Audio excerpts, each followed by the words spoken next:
Welcome back to Haunted Fears. The open road stretches endlessly ahead, nothing but darkness and the hum of 18 wheels cutting through the night. For most people, truck drivers are just faceless figures passing by on the highway. But what they witness out there, in those lonely hours between midnight and dawn, would make your blood run cold. Tonight, we're diving deep into 11 terrifying experiences that haunt long-haul truckers. The encounters they can't explain, the sights that shattered their reality, and the moments when they realized they weren't alone on those desolate roads. These are the stories that keep them looking over their shoulders, checking their mirrors obsessively, and questioning what's real. Some of these drivers never drove at night again. If you're new here, subscribe and join the Haunted Fears horror family. Hit that notification bell because you don't want to miss what happens next. I swear on everything I hold sacred, what I'm about to tell you happened exactly as I'm describing it. This wasn't some nightmare or exhaustion-induced hallucination. This was real, and it changed everything I thought I knew about what's possible. It was November 2019. And I'd been driving the I-80 corridor through Nevada for the better part of 8 years. You learn the rhythm of that highway, the way the desert stretches out like an ocean of nothing, how the darkness between Winnemucca and Battle Mountain feels different than anywhere else in the country. It's the kind of darkness that swallows your headlights whole, where you can drive for an hour without seeing another soul. That particular night, I was hauling refrigerated goods from Sacramento to Salt Lake City. Standard run, nothing unusual. I'd left at 6 in the evening to avoid the heat and the traffic, planning to push through the night and arrive by morning. The load was light, the truck was running smooth, and I had a fresh thermos of coffee. Everything was routine. It was around 3 in the morning when I saw Case standing on the shoulder. Now, let me be clear about something. I don't pick up hitchhikers, ever. In 8 years of driving, I'd passed hundreds of people on the side of the road and never once stopped. It's not safe. It's against company policy. And frankly, anyone standing on I-80 at 3 in the morning is someone I don't want in my cab. But something about Case was different. He wasn't holding a sign or sticking out his thumb. He was just standing there, maybe 50 yards ahead, illuminated by my headlights. He wore what looked like a gray jacket and jeans, and he was completely still, not waving, not moving, just standing there, facing the road. As I got closer, I could see he was a young guy, maybe mid-20s with dark hair. And here's where it gets weird. My foot hit the brake before my brain even registered the decision. It was like my body acted on its own. I pulled over about 20 feet past him, and through my side mirror, I watched him walk toward the truck. The passenger door opened, and Case climbed in without saying a word. Up close, I could see his face clearly. Pale skin, hollow cheeks, eyes that looked exhausted beyond measure. He was shivering despite the jacket. "Thank you," he said quietly, his voice barely above a whisper.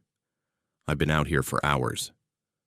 I nodded, still not entirely sure why I'd stopped. "Where you headed?" "East," he said, settling into the seat. "Just east. Anywhere east is fine." His hands were trembling as he pulled the seatbelt across his chest. I noticed his fingernails were caked with dirt, and there were dark stains on his jacket sleeves that looked like oil or mud. He smelled like desert dust and something else I couldn't quite place, something metallic and sharp. We drove in silence for maybe 10 minutes. I kept stealing glances at him, trying to figure him out. He sat perfectly still, staring straight ahead at the highway, not blinking, barely breathing. The cab felt colder than it should have, and I cranked up the heat. "You got a name?" I finally asked. "Case," he said without looking at me. "I'm Dutton," I offered. "You break down out there or something?" "Something like that." His voice was flat, emotionless. "How long have you been driving this route?" 8 years, give or take." "Then you know it well." It wasn't a question. "You know the mile markers, the rest stops, the dangerous curves?" "Sure," I said, feeling increasingly uncomfortable. Comes with the territory. Mile marker 229, he said suddenly. You remember what happened there? I thought about it. Mile marker 229 was maybe 15 miles back. No, can't say I do. Why? Case turned to look at me for the first time, and I nearly swerved. His eyes were completely black, not just the pupils, but the entire eye, like staring into two pools of ink. But when I blinked and looked again, they were normal. Just regular brown eyes reflecting the dashboard lights.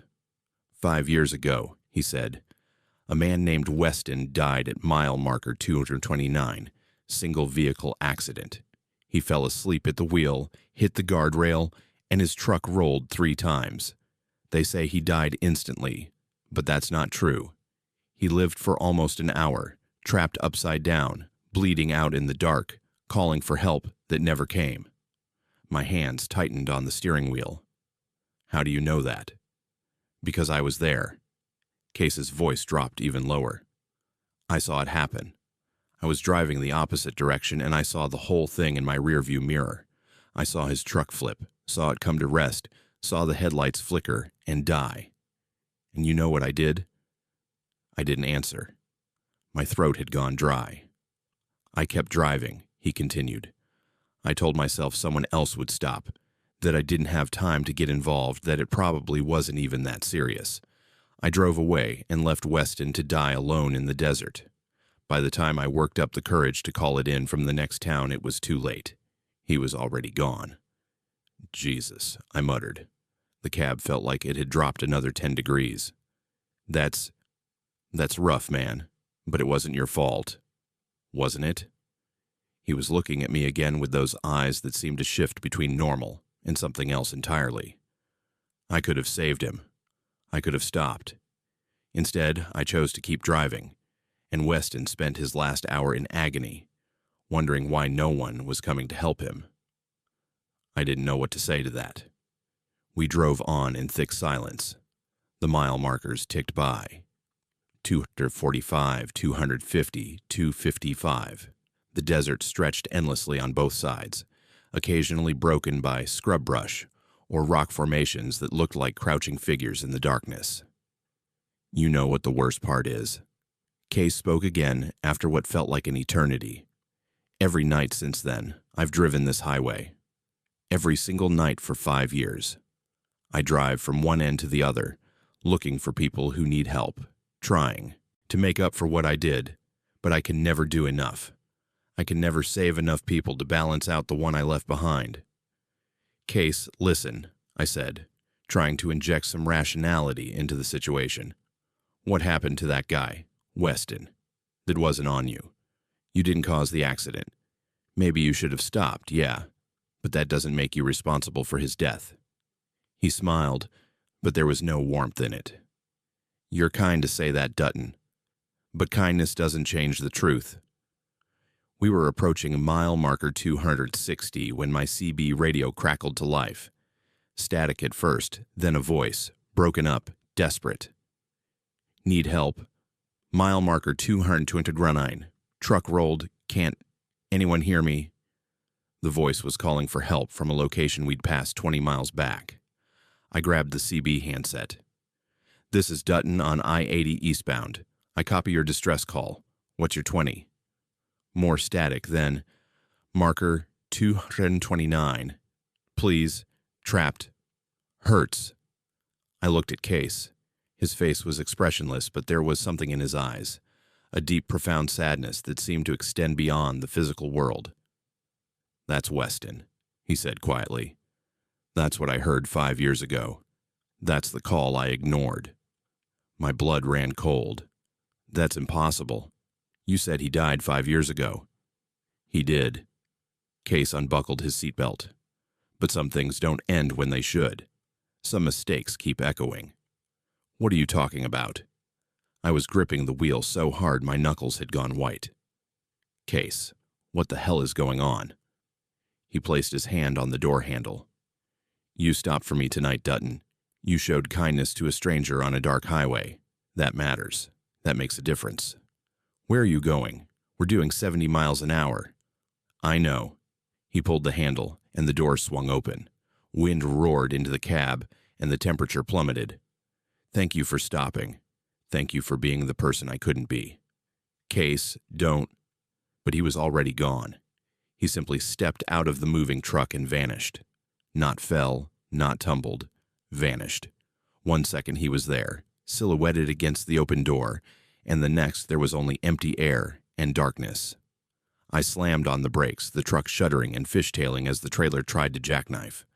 When I finally got it stopped, I was breathing so hard I thought I might pass out. I sat there for a moment, my heart hammering against my ribs, then grabbed my flashlight and jumped out. Nothing. No body, no signs of impact, no blood. The highway stretched out behind me, illuminated by my hazard lights, completely empty. I walked back a quarter mile, sweeping the flashlight across the asphalt and the shoulders. There was nothing. No evidence that anyone had fallen from a moving vehicle, no evidence that Case had ever existed at all.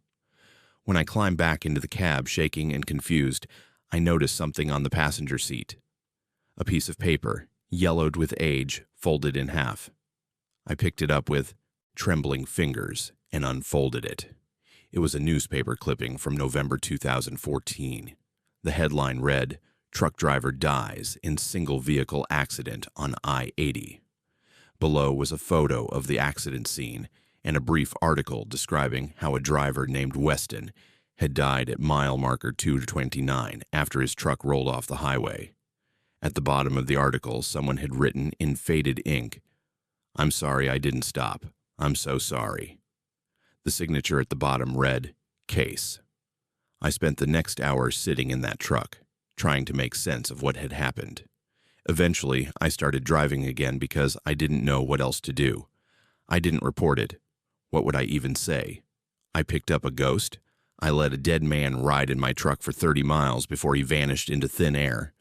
But here's the thing that still haunts me, that keeps me up at night even now, 6 years later. I looked up that accident when I got home, found the full report, the investigation records, everything I could access. Weston did die at mile marker 229 in November 2014, exactly as Case had described. But there was another detail in the report, something that made my blood run cold when I read it. Investigators found evidence that another truck had been in the area at the time of the accident. There were tire marks indicating another vehicle had slowed down, pulled onto the shoulder about 100 yards past the accident site, then pulled back onto the highway and left. They'd tried to track down that driver, but never succeeded. 2 weeks after my encounter with Case, I drove through that section again during daylight hours. At mile marker 229, there's a small white cross on the side of the road marking where Weston died, and standing next to it, just for a moment as I drove past, I could have sworn I saw someone in a gray jacket watching the traffic go by. I don't drive at night anymore on I-80, and if I see someone on the side of the road, I always stop, always, because I learned something that night in the Nevada desert, something I'll never forget. Sometimes the universe gives you a chance to be better than you were. Sometimes it sends you a reminder of what guilt looks like, what regret can do to a soul. And sometimes, just sometimes, the dead don't rest. They keep walking that long, dark highway, searching for a redemption that might never come. Case is still out there. I know he is. Still trying to make up for one terrible decision, one moment of cowardice that cost a man his life. And somewhere on that highway, Weston is still calling for help that came too late. I stop now, every time, because I never want to be the voice on someone else's CB radio, crying out in the darkness, wondering why no one cares enough to help. That's my story. Believe it or don't. I know what happened that night, and I know I'll never forget the feeling of Case's hand on that door handle, or the look in his eyes when he thanked me for stopping.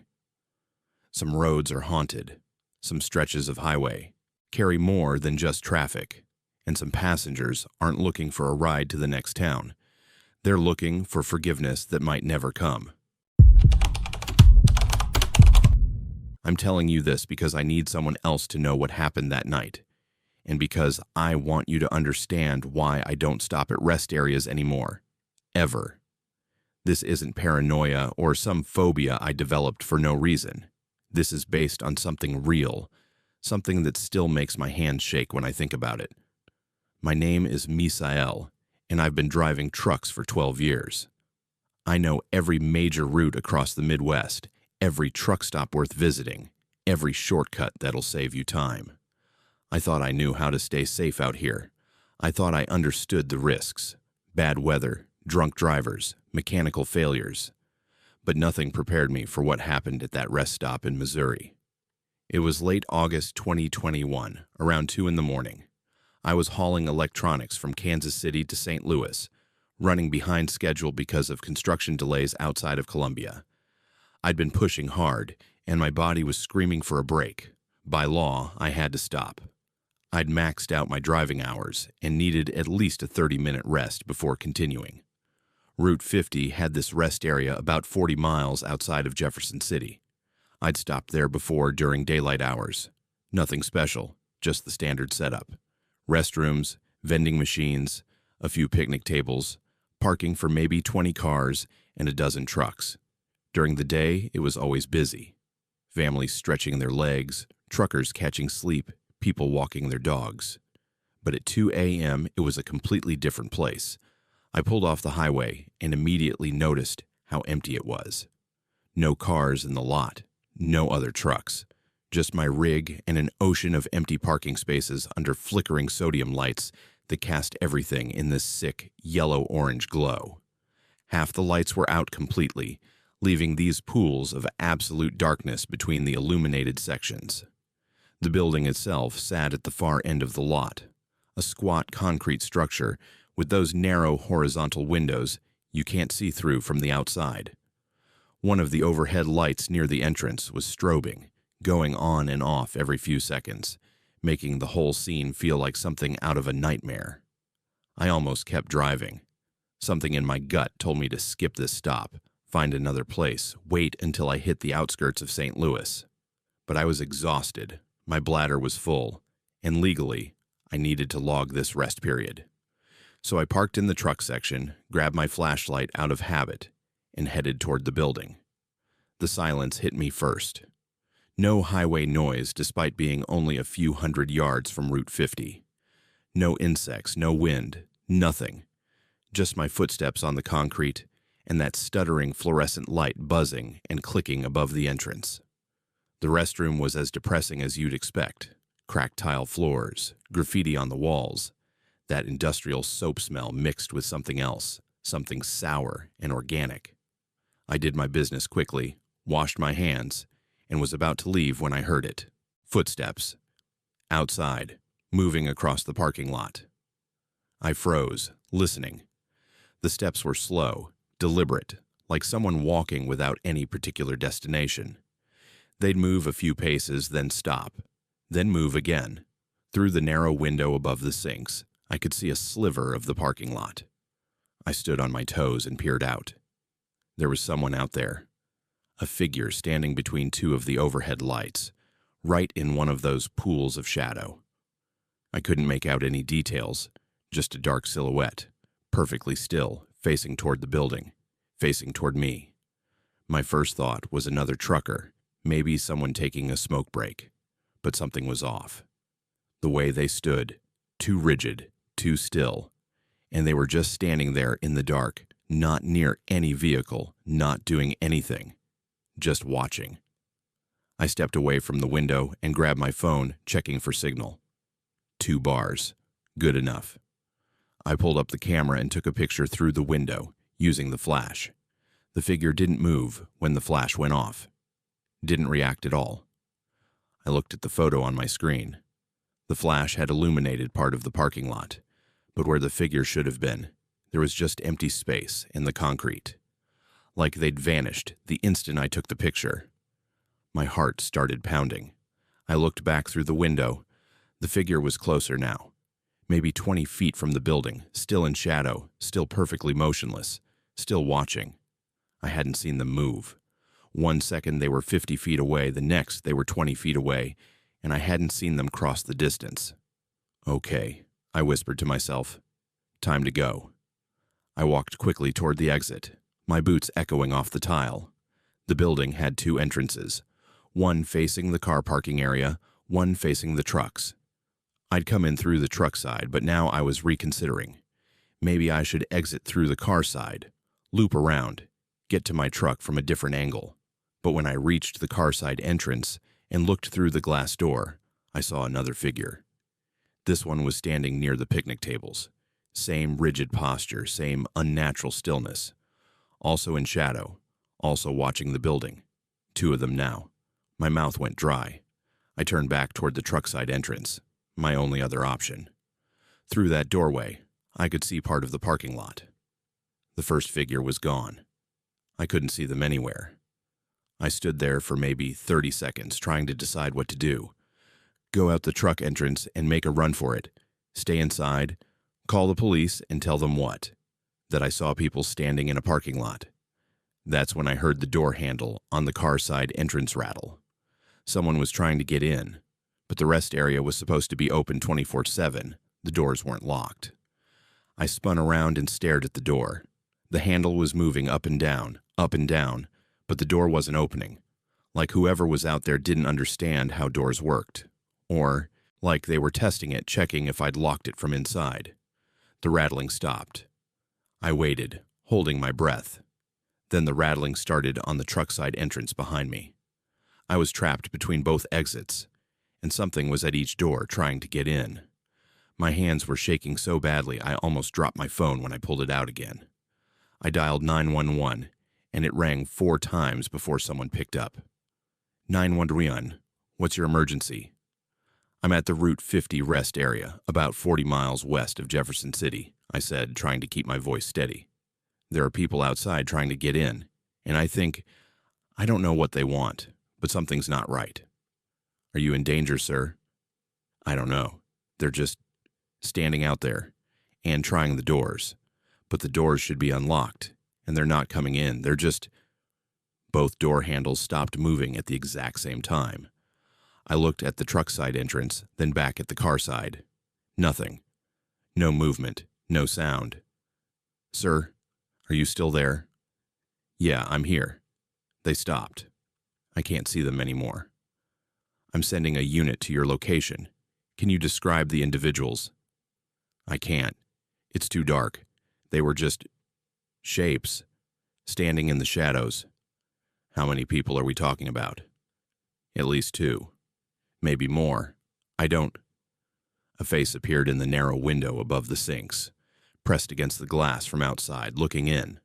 A pale, expressionless face with eyes that didn't blink. I stumbled backward and nearly fell. The 911 operator was saying something, but I couldn't process it. I was staring at that face in the window. A woman's face, I think. Though it was hard to tell. The features were wrong somehow. Too smooth, too symmetrical, like a mannequin. There's one at the window, I managed to say into the phone, looking in at me. Stay calm, sir. Officers are approximately 15 minutes away.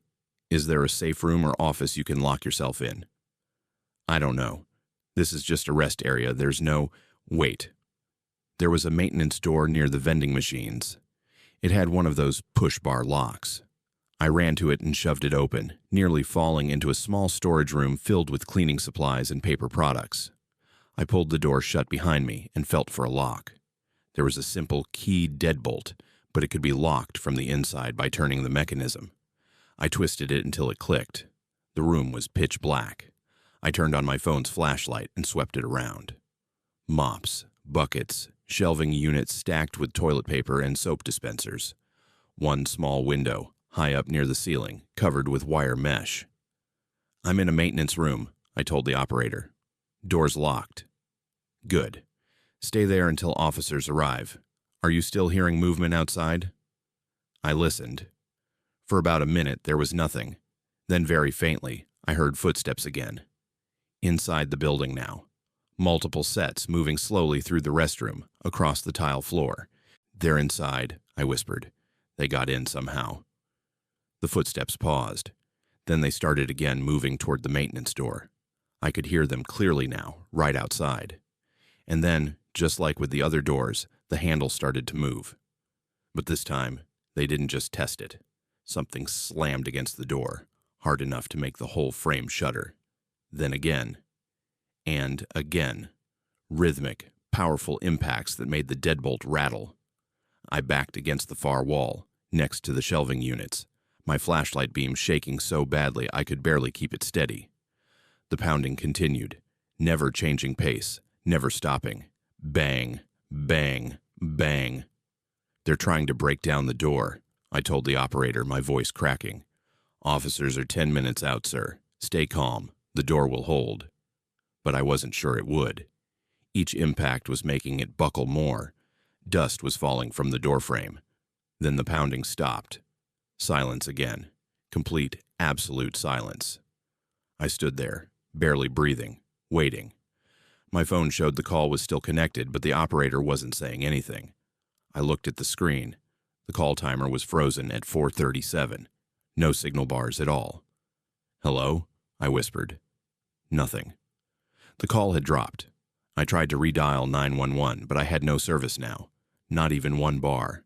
Like something was blocking the signal. A scraping sound came from the window near the ceiling. I aimed my flashlight up and saw fingers, pale, 2 long fingers, working at the edge of the wire mesh, trying to pry it loose. The mesh was screwed into the concrete, but whoever was out there was pulling at it with enough force that I could hear the screws beginning to give way. I looked around desperately for anything I could use as a weapon. There was a mop handle, better than nothing. I grabbed it and positioned myself below the window, ready to swing at anything that came through. The mesh came free with a screech of tearing metal. It fell away, and the window was open. Just a narrow horizontal gap, maybe 8 inches tall, but enough for someone to reach through. An arm extended into the room. Then another. Both arms, impossibly long, reaching down toward me, fingers grasping at the air. They didn't seem to have elbows or joints in the right places. They moved like tentacles, bending and curving in ways arms shouldn't. I swung the mop handle and hit one of the arms. It didn't pull back or react. It just kept reaching, kept searching, those fingers opening and closing. Then a voice came from outside, from whoever those arms belonged to. A woman's voice, flat and emotionless. "Come out, Misael. We've been waiting for you." It knew my name.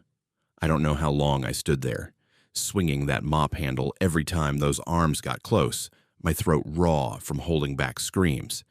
It felt like hours. But it was probably only 5 or 6 minutes before I heard the sirens. The instant the sirens became audible, the arms withdrew. I heard footsteps, running. This time, multiple sets, moving away from the building. By the time the police cars pulled into the lot, their lights painting everything blue and red, whatever had been out there was gone. 2 officers found me in the maintenance room, still clutching the mop handle covered in sweat, barely coherent. They searched the entire rest area and the surrounding woods. They found the damaged wire mesh. They found marks on the maintenance door where something had tried to break through, but they didn't find anyone else. No other vehicles in the lot, no footprints, no evidence that anyone had been there except me. The officers were professional about it. They took my statement, checked my truck, made sure I was okay to drive. One of them, an older guy named Braylon, pulled me aside before I left. "This rest stop," he said quietly, "has had issues before. People reporting similar things. Figures in the dark. That feeling of being watched. We patrol it more now, but just so you know, you're not the first person to call 911 from here." "What are they?" I asked. "Who are those people?" Officer Braylon shook his head. "I don't know. Nobody knows. But if I were you, I'd use a different route next time." I took his advice. I haven't been back to Route 50 since that night, and I never will. I've rerouted all my runs to avoid it, even though it cost me time and fuel. But the worst part, the thing that keeps me up at night, is what I found when I finally got home and looked through my phone. Remember that first picture I took through the restroom window? The one where the flash showed empty pavement? I zoomed in on the dark areas of that photo. increased the brightness and contrast.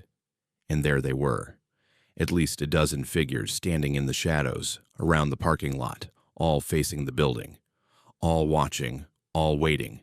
They'd been there the whole time. I just couldn't see them. Sometimes I wonder what would have happened if I'd left the maintenance room, if I'd gone out to meet them when they called my name. Would I have just disappeared like maybe other drivers have before? Would anyone have found me? I don't know, and I don't want to know. That rest stop is still open. People use it every day. And every time I hear about a trucker going missing, or someone's car being found abandoned at a rest area with no explanation, I think about those figures in the shadows. I think about those two long arms reaching through the window. And I think about how they knew my name. The voice came through my CB at 2:47 a.m. and it was screaming. Not the kind of scream you hear in movies. This was raw, desperate, the sound of someone who knew they were about to die. My name is Forrest, and I've been running long-haul routes for 9 years. I know every trick to stay awake, every shortcut through the Rockies, every truck stop with decent coffee between Seattle and Denver. I thought I'd seen everything the road had to offer. I was wrong. It was mid-February 2022, and I was hauling construction equipment through Wyoming on a night run.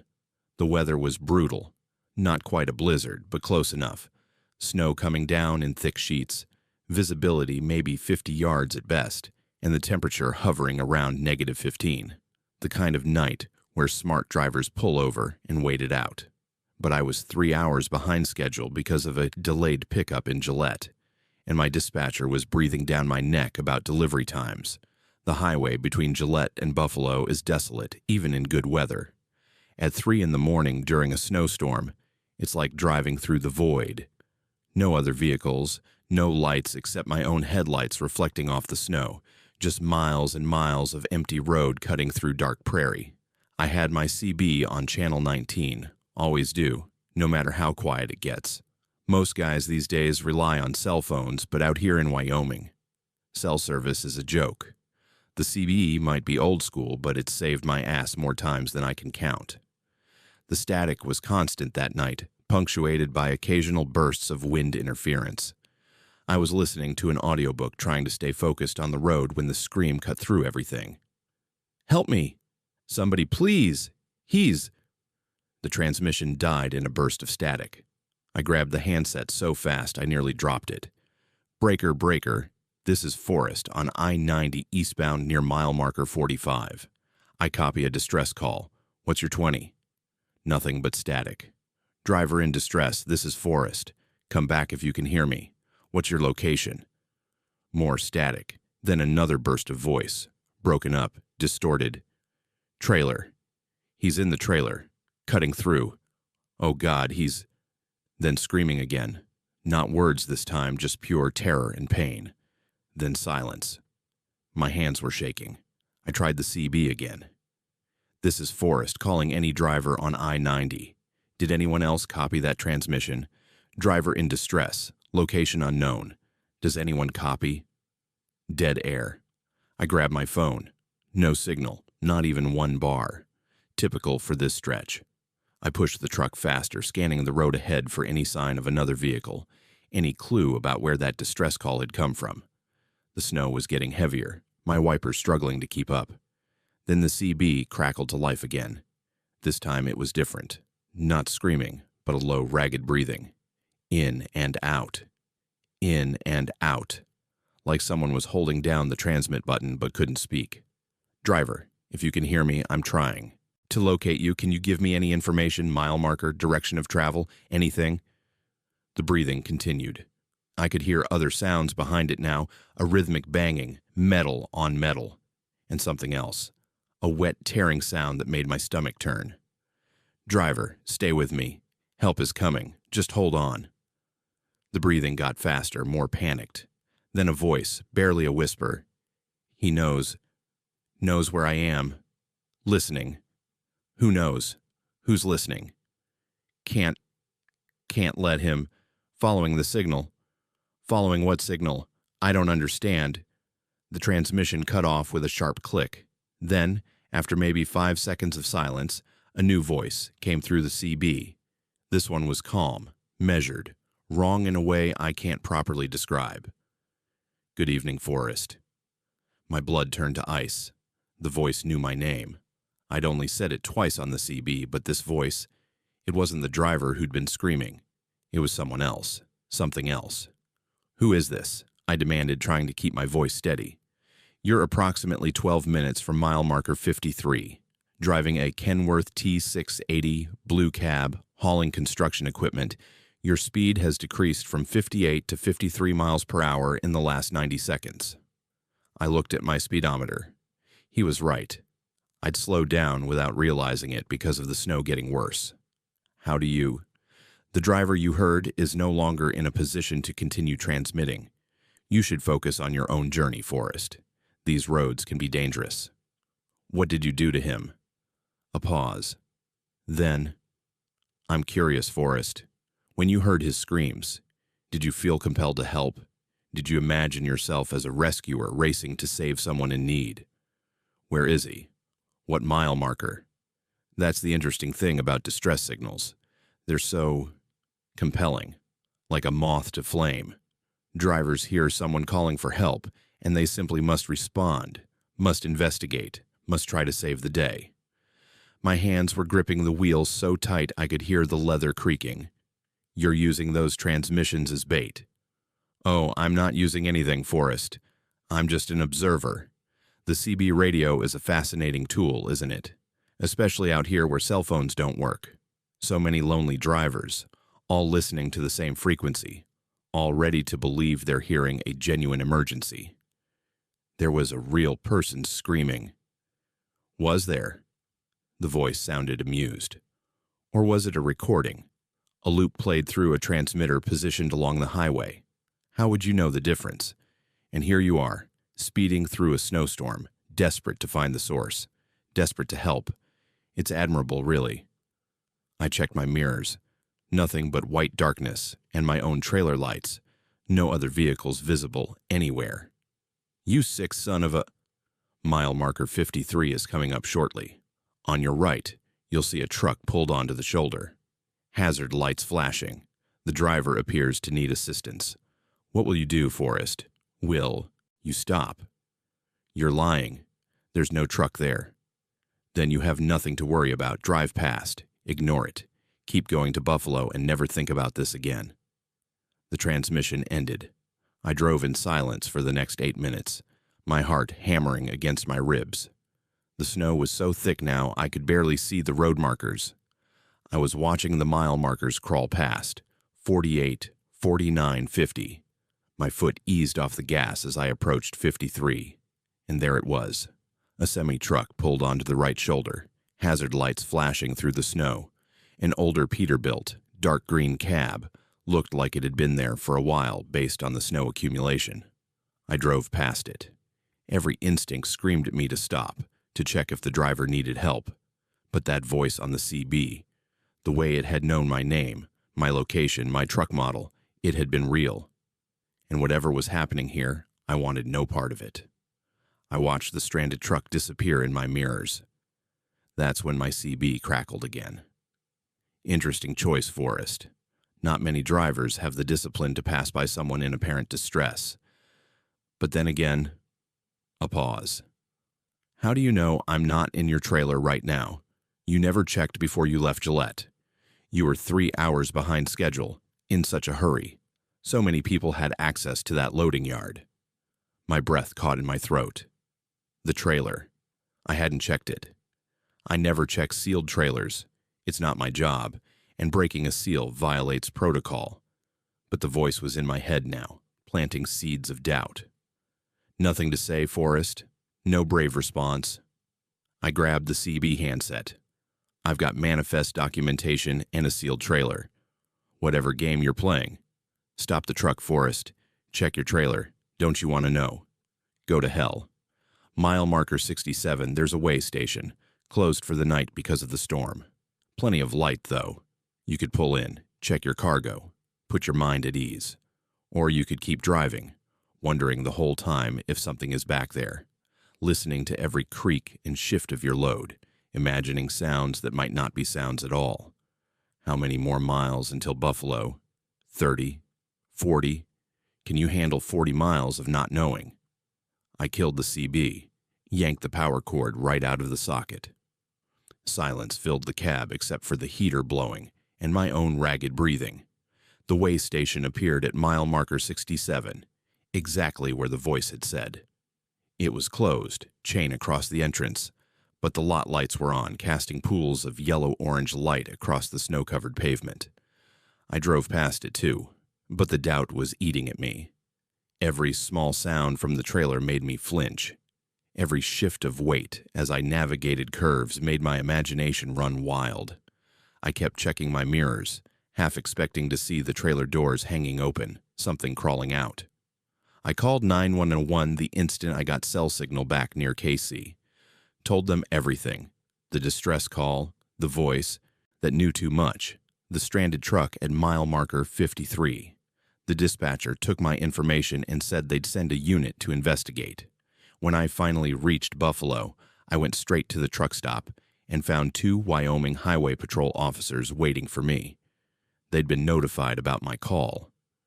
We checked mile marker 53, one of them said. His name was Nicholas, according to his badge.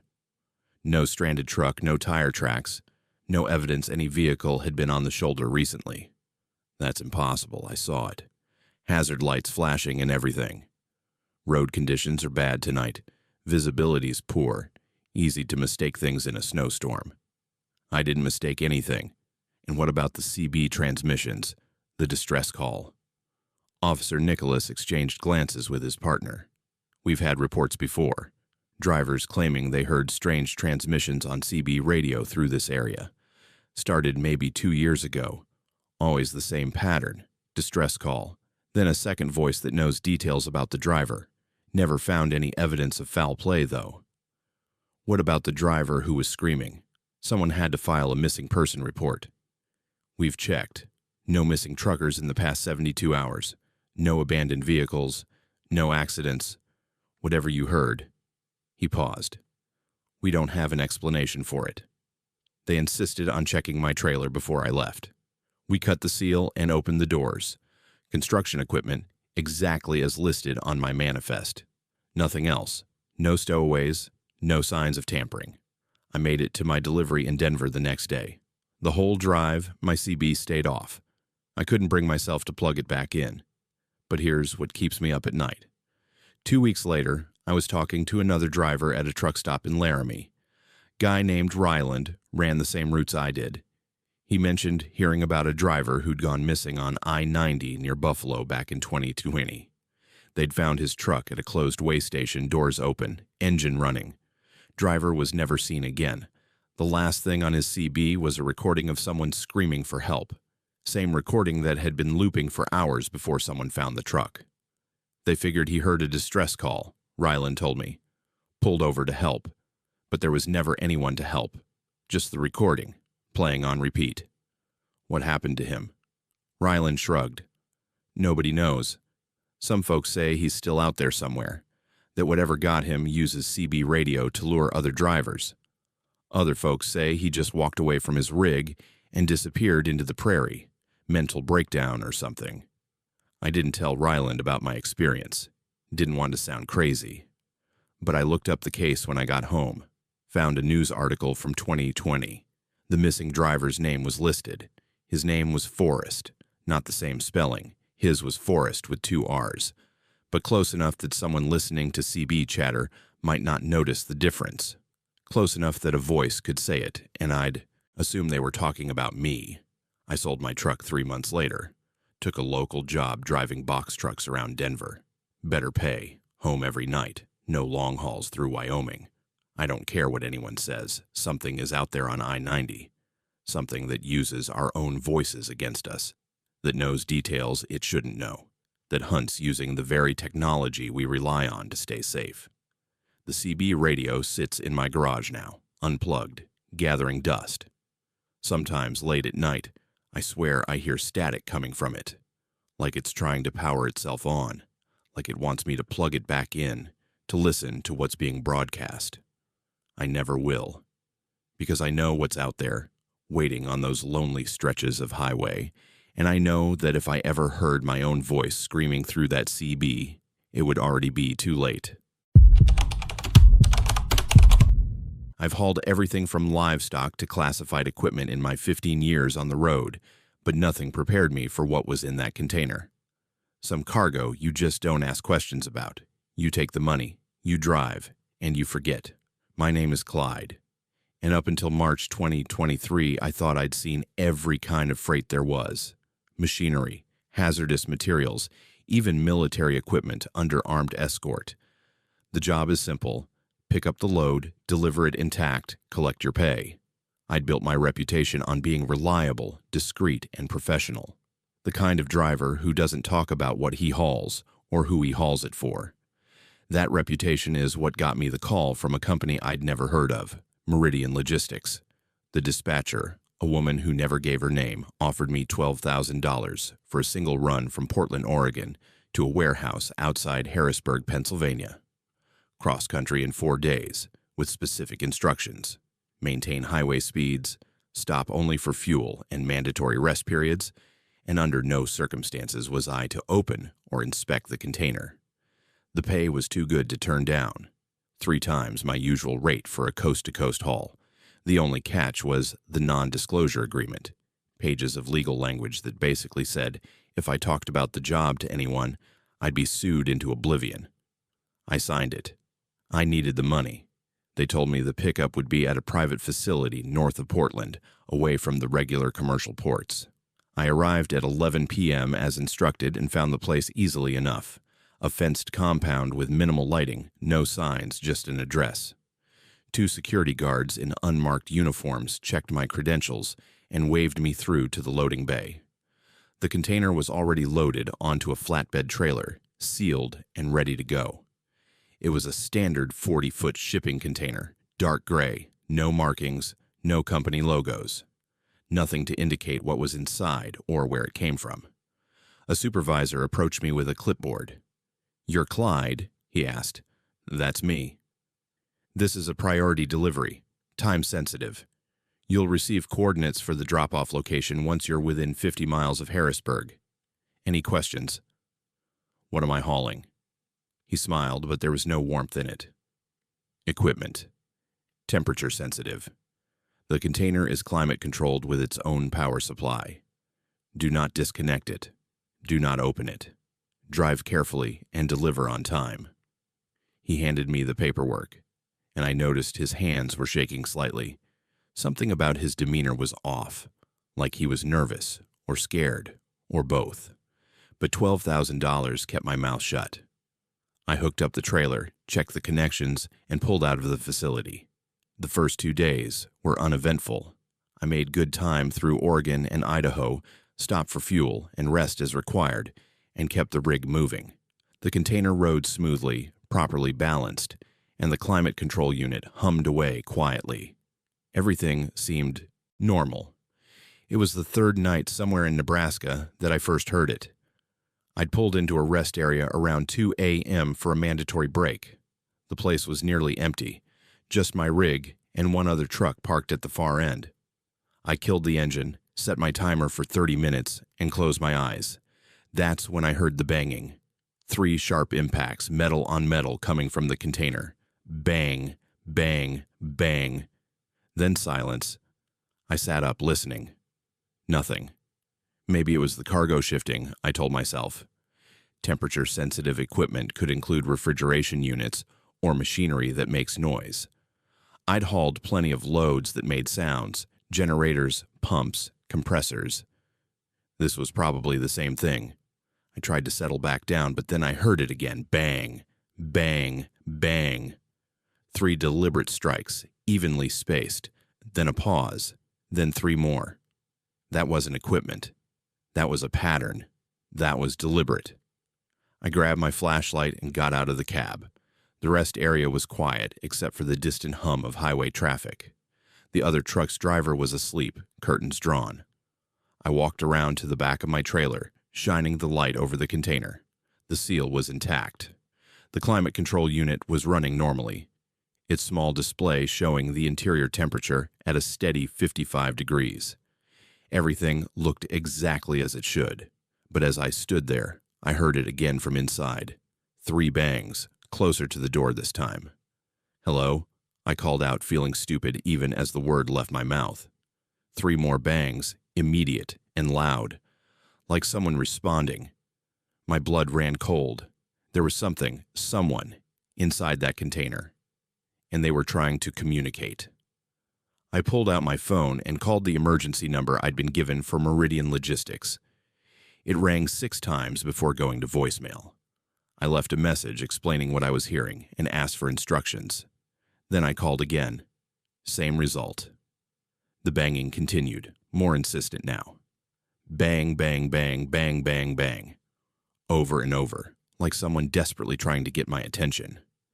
I walked around the container, tracking the sound, and realized it was moving, starting at one end and progressively moving toward the other, like someone walking the length of the interior and hitting the walls. No, not someone. Multiple someones. The banging was coming from different locations simultaneously now. At least 3 distinct sources, maybe more, all pounding on the container walls in that same 3-beat pattern. I tried calling Meridian again. No answer.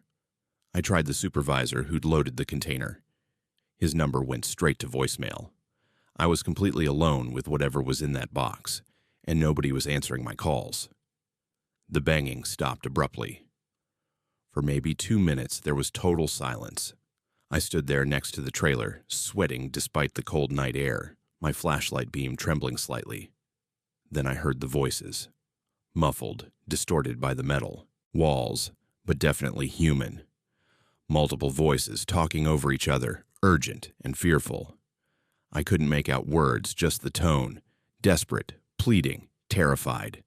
And underneath it all, a wet, organic sound, like something moving through fluid. "Oh God," I whispered. "What the hell did they load me with?"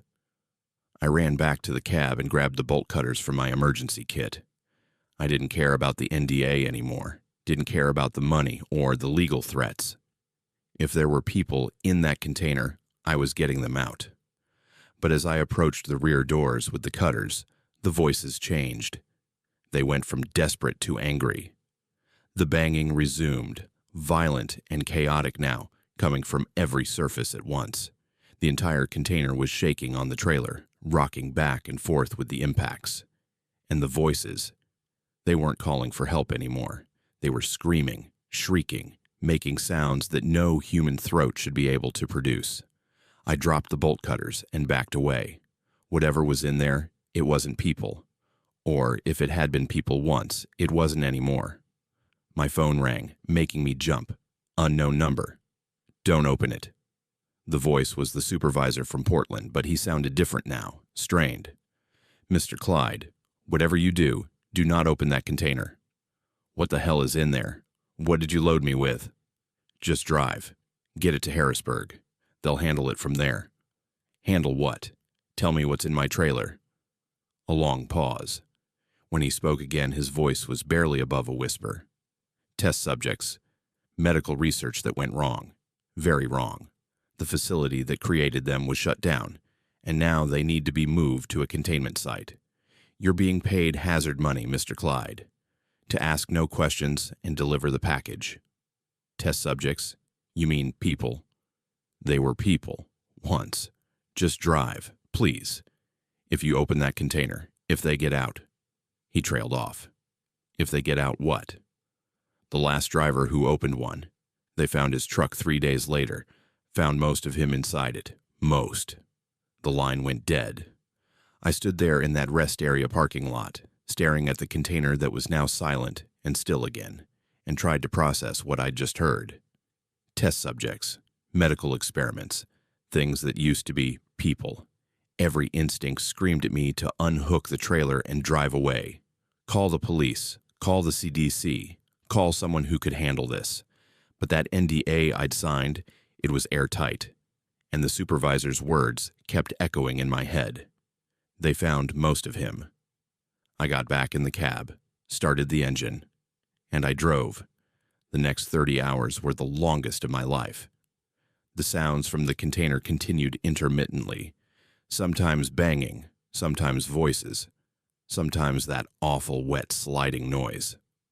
At one point, near the Iowa-Illinois border, I heard what sounded like fingernails scratching on metal, dozens of them, all at once trying to claw through the walls. I kept the radio turned up, loud, trying to drown it out.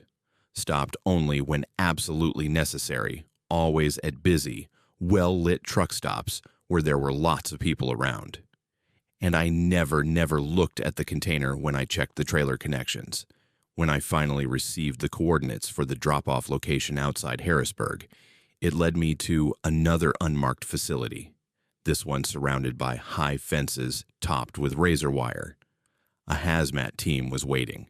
Men in full containment suits, carrying what looked like high-powered tranquilizer rifles. They made me park 50 yards from the building and stay in my cab while they approached the container. I watched in my mirrors as they carefully cut the seal and opened the doors. For a moment, nothing happened. Then something lunged out.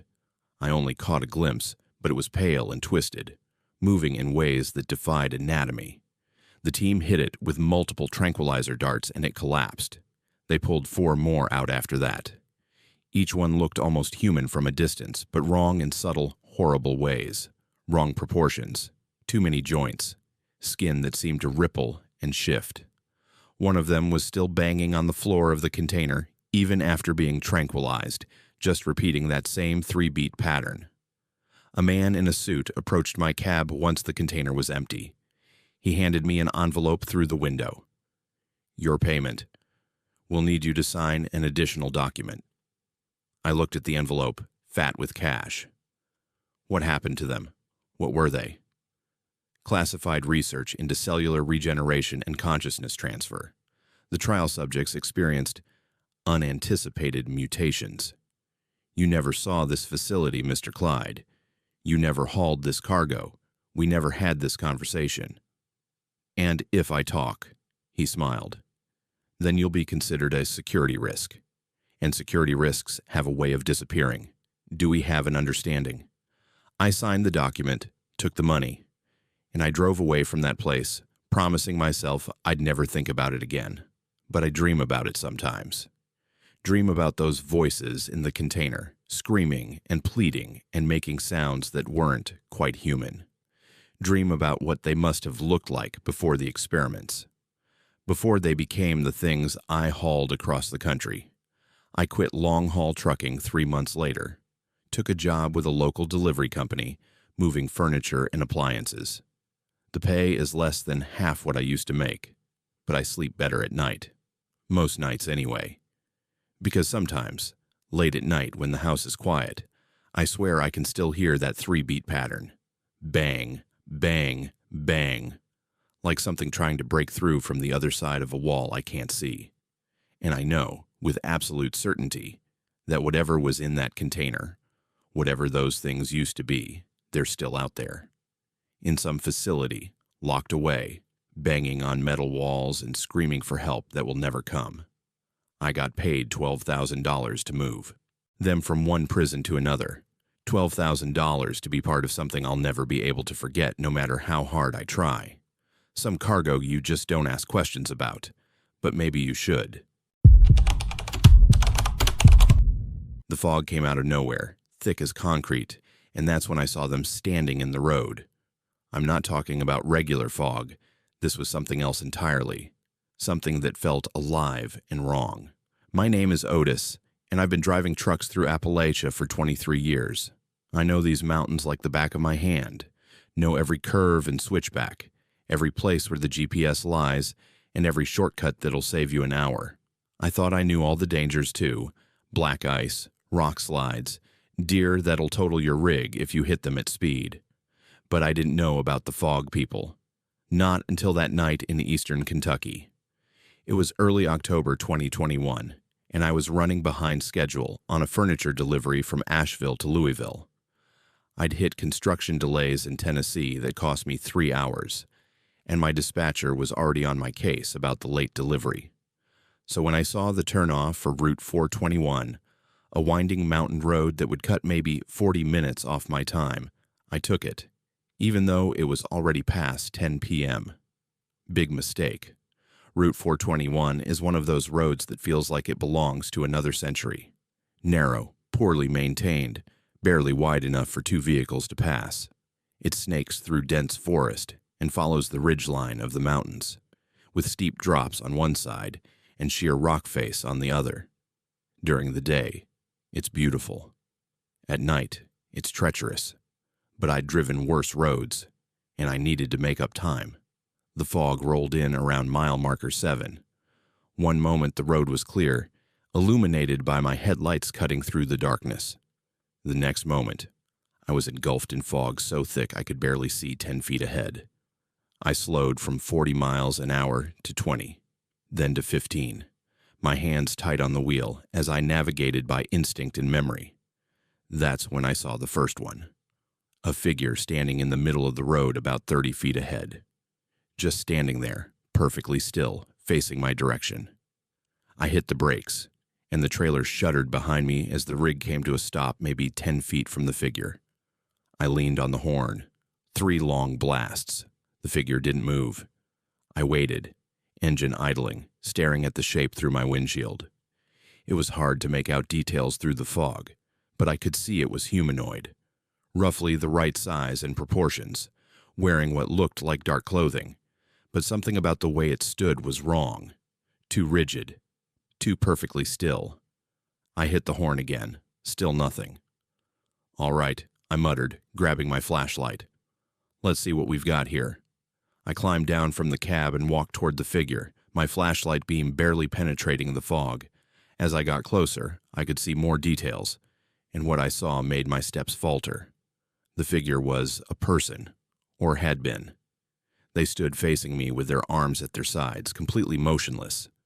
But their face was smooth. No features, no eyes, no nose, no mouth.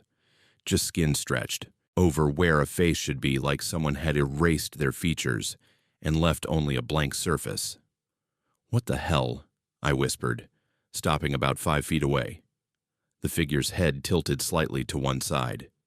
Not like a person tilting their head in curiosity, more like a puppet being adjusted by invisible strings. The movement was too smooth, too fluid, lacking the slight corrections and adjustments that make human movement natural. I took a step backward. The figure took a step forward. I swept my flashlight to the left and right, and my blood turned to ice. There were more of them, at least a dozen standing along the edges of the road, all facing me, all with those same blank, featureless faces, all perfectly, impossibly still. "Okay," I said, backing toward my truck. "Okay, this isn't happening. This is some kind of prank. Has to be." But even as I said it, I knew it wasn't true. The fog itself felt wrong. Too thick, too cold, almost suffocating. And these things standing in it, whatever they weren't wearing masks or makeup. Those faces were real, or rather the absence of faces was real. I turned and ran for my cab. Behind me I heard movement, not footsteps, but a sliding, shuffling sound like multiple bodies dragging across asphalt. I didn't look back. I hauled myself up into the driver's seat, slammed the door, and locked it. The figures were surrounding the truck now. I could see them pressing against the windows, those blank faces tilted at angles like they were studying me. Their hands, pale, 2 long fingers, scraped against the glass. No words, no sounds except for that horrible sliding motion as they moved. I threw the truck into gear and hit the gas. The rig lurched forward, and I felt the sickening impact as the bumper hit the figure that had been standing in front of me. But instead of being knocked aside, it seemed to dissolve into the fog, reforming a second later in my side mirror, standing in the road behind me, watching me drive away. My heart was hammering so hard I thought it might burst. I kept the accelerator pressed down, pushing the truck as fast as I dared through the fog-choked road. The figures appeared and disappeared around me, standing on the shoulders, emerging from the tree line, materializing out of the fog itself, always watching with those terrible non-faces. Then the road ahead was blocked, not by one or two figures, but by dozens of them. They stood shoulder to shoulder across the entire width of the road, creating a wall of blank-faced bodies. I hit the brakes hard, and the trailer jackknifed slightly before the rig shuddered to a stop. For maybe 30 seconds, we stared at each other. Me in my cab, them standing in the road. The fog swirled around them, but they remained perfectly still, perfectly synchronized. Then, as one, they all took a step forward. "No," I breathed. "No, no, no." They took another step, and another, moving in perfect unison, that sliding, dragging sound growing, louder as they approached. I looked around desperately for an escape route. The road was too narrow to turn around. The drop-off on the right was too steep. The rock face on the left was too close. I was trapped. The figures were 10 feet from my bumper when I remembered the old logging road. It had been years since I'd driven this route, but I suddenly recalled a turnoff about a quarter-mile back, an abandoned logging road that used to connect to Route 80. It would be overgrown now, maybe impassable, but it was my only chance. I threw the truck into reverse and stomped on the gas. The rig lurched backward, beeping frantically, and I watched in my mirrors as I hurtled in reverse through the fog. The figures in the road didn't react. They just stood there, watching me retreat with those eyeless faces. I found the turnoff more by memory than sight. The old logging road was barely visible, choked with vegetation and washed out in places. But it was wide enough for my rig, and it led away from those things on Route 421. The truck bounced and shuddered as I drove over roots and rocks, branches scraping against the sides of the trailer. I didn't care. I just needed to get away from the fog, from those blank-faced figures, from whatever the hell I'd stumbled into. The logging road climbed steeply, and after what felt like hours, but was probably only 15 minutes, the fog began to thin. The trees opened up and I could see stars overhead. Real stars, in a real sky, and I nearly sobbed with relief. I drove until I hit Route 80, then kept driving until I found a 24-hour truck stop near Hazard. I pulled in, parked under the brightest lights I could find, and sat in my cab shaking for the next hour. Eventually, I went inside and got coffee. The attendant, a woman named Emberly, asked if I was all right. I must have looked rough. Yeah, I lied. Just a long night. "You come through 421, she asked, and something in her tone made me look up sharply. "How'd you know?" She pointed at my truck visible through the window. "Fog damage. See how the paint looks stripped in places? That only happens on 421 when the fog comes in. You're lucky you made it out." "What do you mean, lucky?" Emberly leaned closer, her voice dropping. "Folks around here don't use 421 at night. Haven't for years. Not since people started disappearing. They find the truck sometimes, parked on the side of the road, engines still running, doors locked from the inside. But the drivers are gone. Just gone." "What about the people in the fog?" I asked. "The ones with no faces?" Her expression went from concern to frightened. "You saw them?" "I saw them. What are they?" "Nobody knows for sure. Some say they're the spirits of miners who died in the old coal operations back in the 30s. Others say they're something older, something that lived in these mountains before people came. All I know is if you see them, you don't stop. You sure as hell don't get out of your truck, and you definitely don't let them surround you." "I did all three of those things," I admitted. "Then you're either the luckiest man alive or the dumbest. Most likely both." I finished my coffee and got back on the road. Made my delivery to Louisville 6 hours late, with no good explanation for my dispatcher except truck trouble. The company docked my pay and put a notation on my record. I didn't care. I was alive. But here's the thing that still haunts me, that keeps me up at night even 2 years later. When I got home and was unloading my stuff from the cab, I found something on the passenger seat. A handprint, pressed into the fabric like someone had placed their palm there and pushed down hard. The print was pale, almost white, and the fingers were too long, the proportions all wrong. I never sat in that seat again. Eventually sold the truck and got a new one. But sometimes, late at night when I'm driving through fog, any fog, even normal fog, I see shapes moving at the edges of my headlights. Figures standing in positions they shouldn't be able to hold, watching me pass with faces that aren't quite right. And I know with absolute certainty that they're still out there in those Kentucky mountains, still standing in the fog, still waiting for the next driver who takes the shortcut, who thinks they know these roads, who doesn't believe in things that shouldn't exist. I believed once. I don't anymore. Now I know better. And if you ever find yourself driving through Appalachia at night and you see fog rolling in thick and wrong, do yourself a favor. Turn around. Find another route.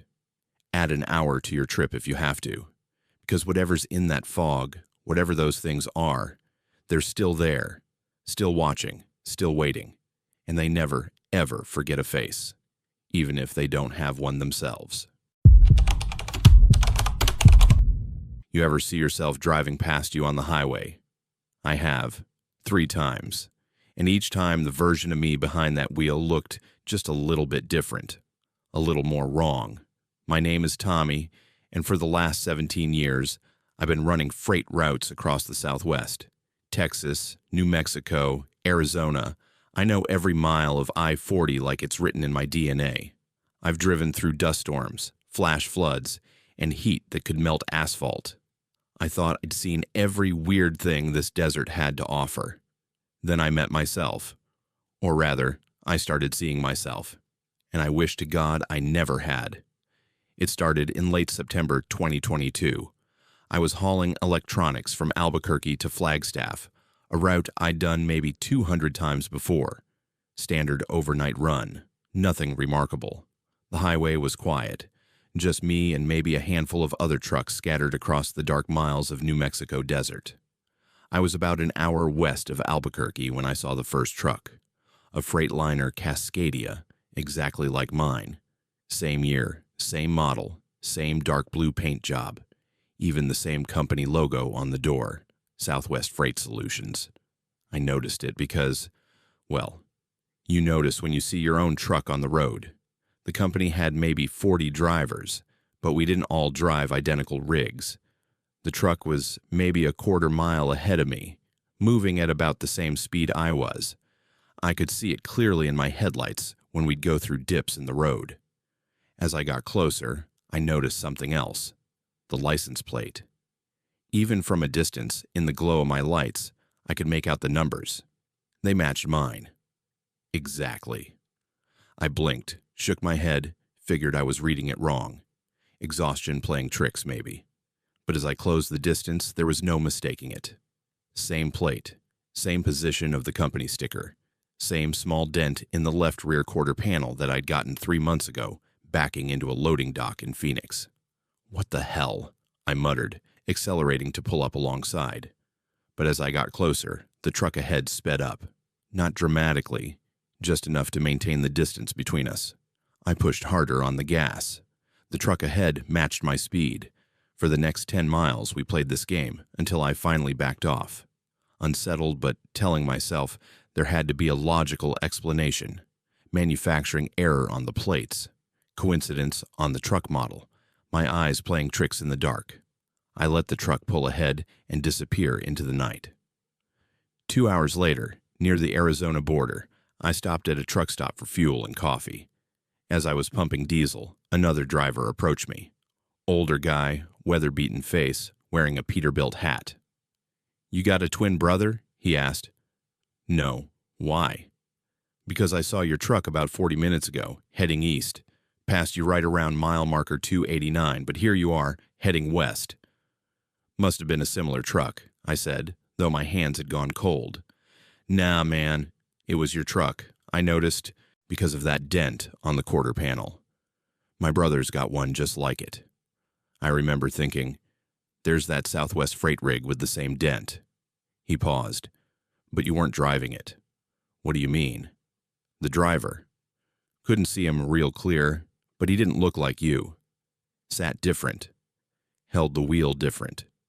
Just gave me a weird feeling, you know?" I thanked him and finished fueling, but I couldn't shake what he'd said. If my truck was heading east while I was heading west, that meant… what? Someone had stolen an identical truck, cloned my plates. It didn't make sense. I called my dispatcher when I got back on the road. Hey, this is Tommy. Quick question. Any other drivers in the fleet with a truck exactly like mine? Same model, same paint, same year? Let me check. I heard keyboard clicking. No, you're the only Cascadia in that color. Most of the fleet is running internationals now. Why? No reason, just curious. But it wasn't curiosity. It was fear, cold and creeping, working its way up my spine. The second sighting happened 3 days later. I was on I-40 again, this time heading east from Flagstaff back toward Albuquerque. It was late afternoon, good visibility, clear skies, no excuses about darkness or tired eyes. And there it was, pulled over on the shoulder about 2 miles ahead. My truck, same everything. Hazard lights flashing. I slowed as I approached, my heart hammering. Someone was standing next to the truck looking under the hood. From behind, I could see their build, their posture, the way they stood with one hand on their hip. It looked exactly like me. I pulled onto the shoulder about 50 yards behind the stopped truck and sat there, gripping my steering wheel, trying to decide what to do. The figure by the truck hadn't moved, hadn't acknowledged my presence, just kept looking under the hood like they were checking something. Finally, I grabbed my phone and stepped out of my cab. "Hey," I called out. "You need help?" The figure straightened up, and slowly, too slowly, like a video playing at half speed, turned to look at me. It was my face, my exact face. Same brown eyes, same scar on the left cheek from a bike accident when I was 12, same receding hairline, same everything. But the expression was wrong, too blank, too empty. Like someone had copied my features, but forgotten to add whatever makes a face look alive. We stared at each other across those 50 yards of desert highway. Then it smiled. Not a natural smile, more like someone who'd seen smiles and was trying to recreate one without understanding why people smiled in the first place. The corners of the mouth pulled up too far. The eyes didn't change at all. I stumbled backward, nearly falling. My phone slipped from my hands and clattered on the asphalt. "Who are you?" I shouted, my voice cracking. "What the hell are you?" The double didn't answer. It just kept smiling that wrong smile, standing perfectly still beside my perfectly identical truck.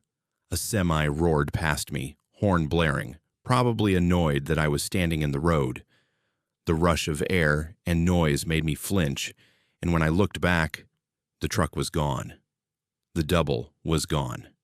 Just empty highway shoulder, heat shimmers rising from the asphalt like nothing had ever been there at all. I picked up my phone with shaking hands and got back in my truck. Sat there for maybe 20 minutes, trying to calm down, trying to convince myself I'd hallucinated. Heat stroke, maybe. Stress, lack of sleep. But I knew what I'd seen. That night, I stayed at a truck stop in Grants, New Mexico. Couldn't face the idea of driving through the darkness, wondering if I'd see that truck again, see that thing and wearing my face. I was in the diner, forcing down coffee I didn't want, when another driver sat down across from me.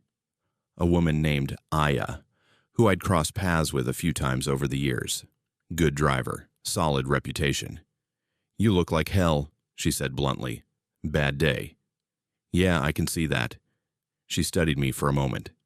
"Tommy, I need to tell you something, but you're gonna think I'm crazy. Try me. I saw you this morning, around 6 a.m., heading west near Holbrook. Except it couldn't have been you, because dispatch told me you weren't running that route. And when I tried to hail you on the CB, you didn't respond, just kept driving." My blood ran cold. What did the driver look like? Couldn't see clearly through the window, but the truck was definitely yours. I'd recognize that dent anywhere. She paused. "The weird thing is, when I passed you, or whoever it was, I got this feeling. Like wrongness. Like my brain was trying to tell me something wasn't right, but I couldn't figure out what. This is going to sound insane, I said slowly. But I think there's another version of my truck, maybe another version of me. And it's following my roots, or I'm following its roots. I don't know anymore. I expected her to laugh, to tell me I needed sleep. Instead, she nodded slowly.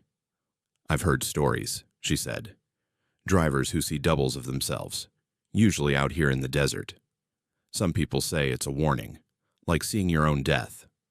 Others say it's something else, something that copies people, learns their routes, their habits, eventually replaces them. Replaces them. What does that mean? Means one day you see your double, then you see it again, closer this time, then again, even closer.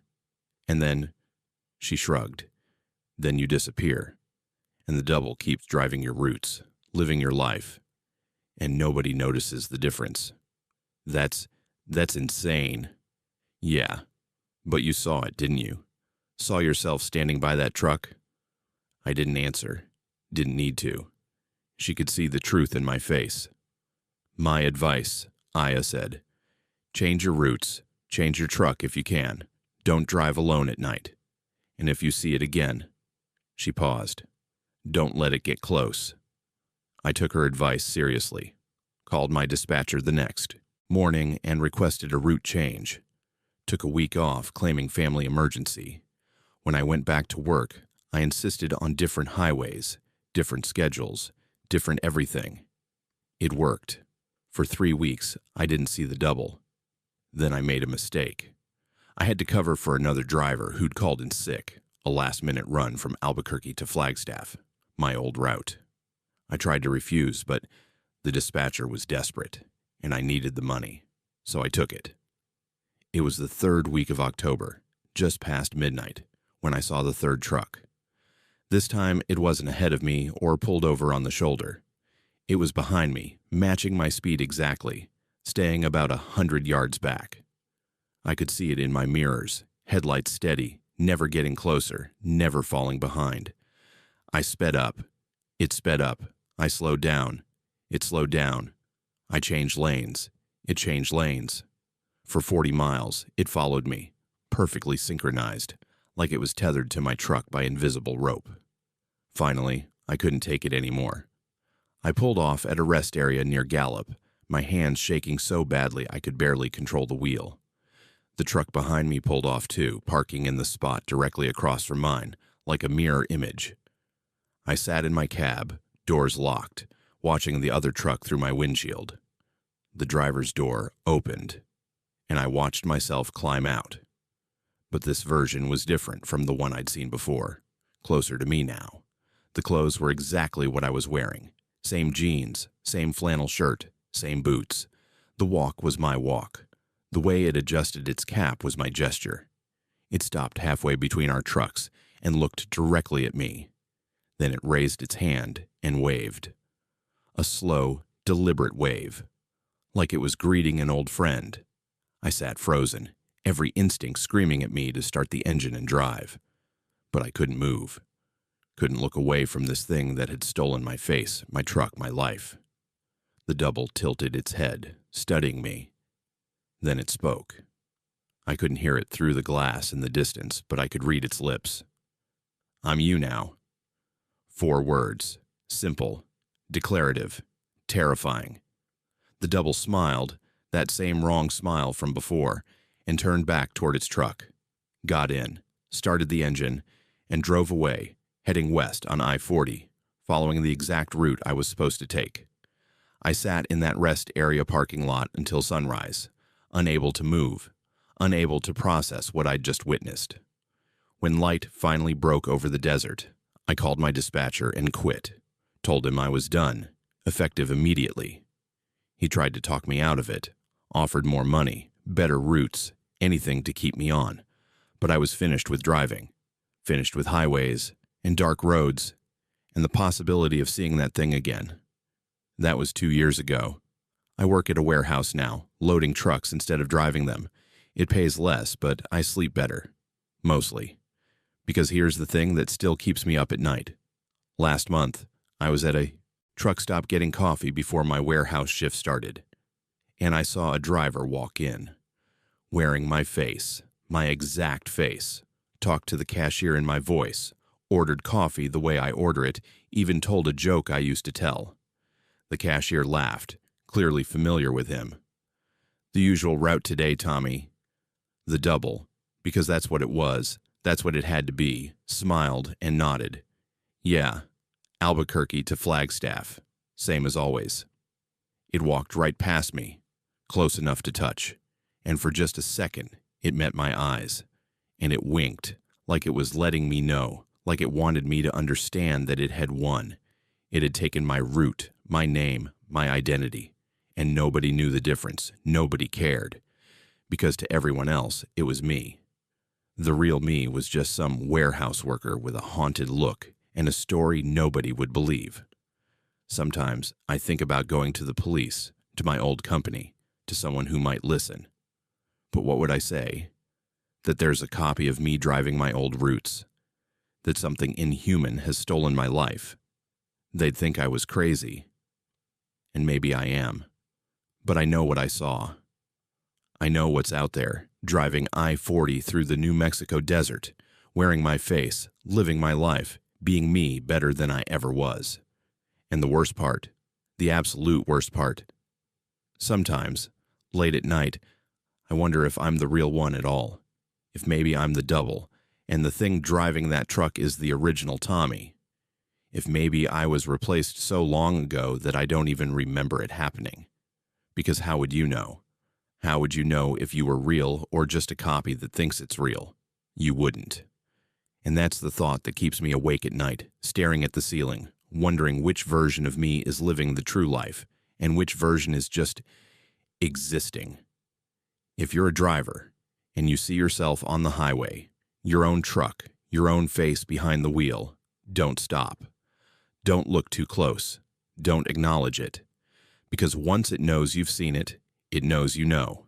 And then it's only a matter of time before it decides there's no room for both of you.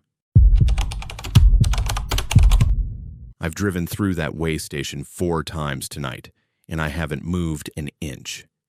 Each time I think I'm leaving. Each time the road brings me right back, and each time something is different, something worse. My name is Zeke, and I've been a trucker for 11 years. I know the difference between being tired and being in trouble. I know when to push through and when to pull over. But nothing in my 11 years prepared me for what happened on that Montana highway in November 2022. I was hauling lumber from Missoula to Billings, a run I'd done maybe 50 times. It's a straight shot on I-90, mostly empty highway cutting through mountains and prairie.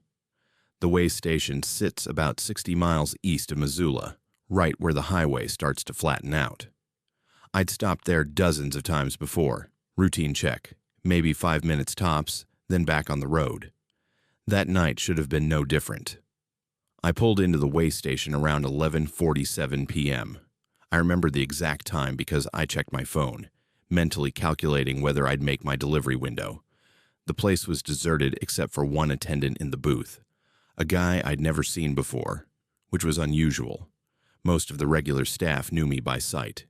He was thin, maybe mid-50s, with gray hair and glasses that reflected the overhead lights in a way that made it hard to see his eyes.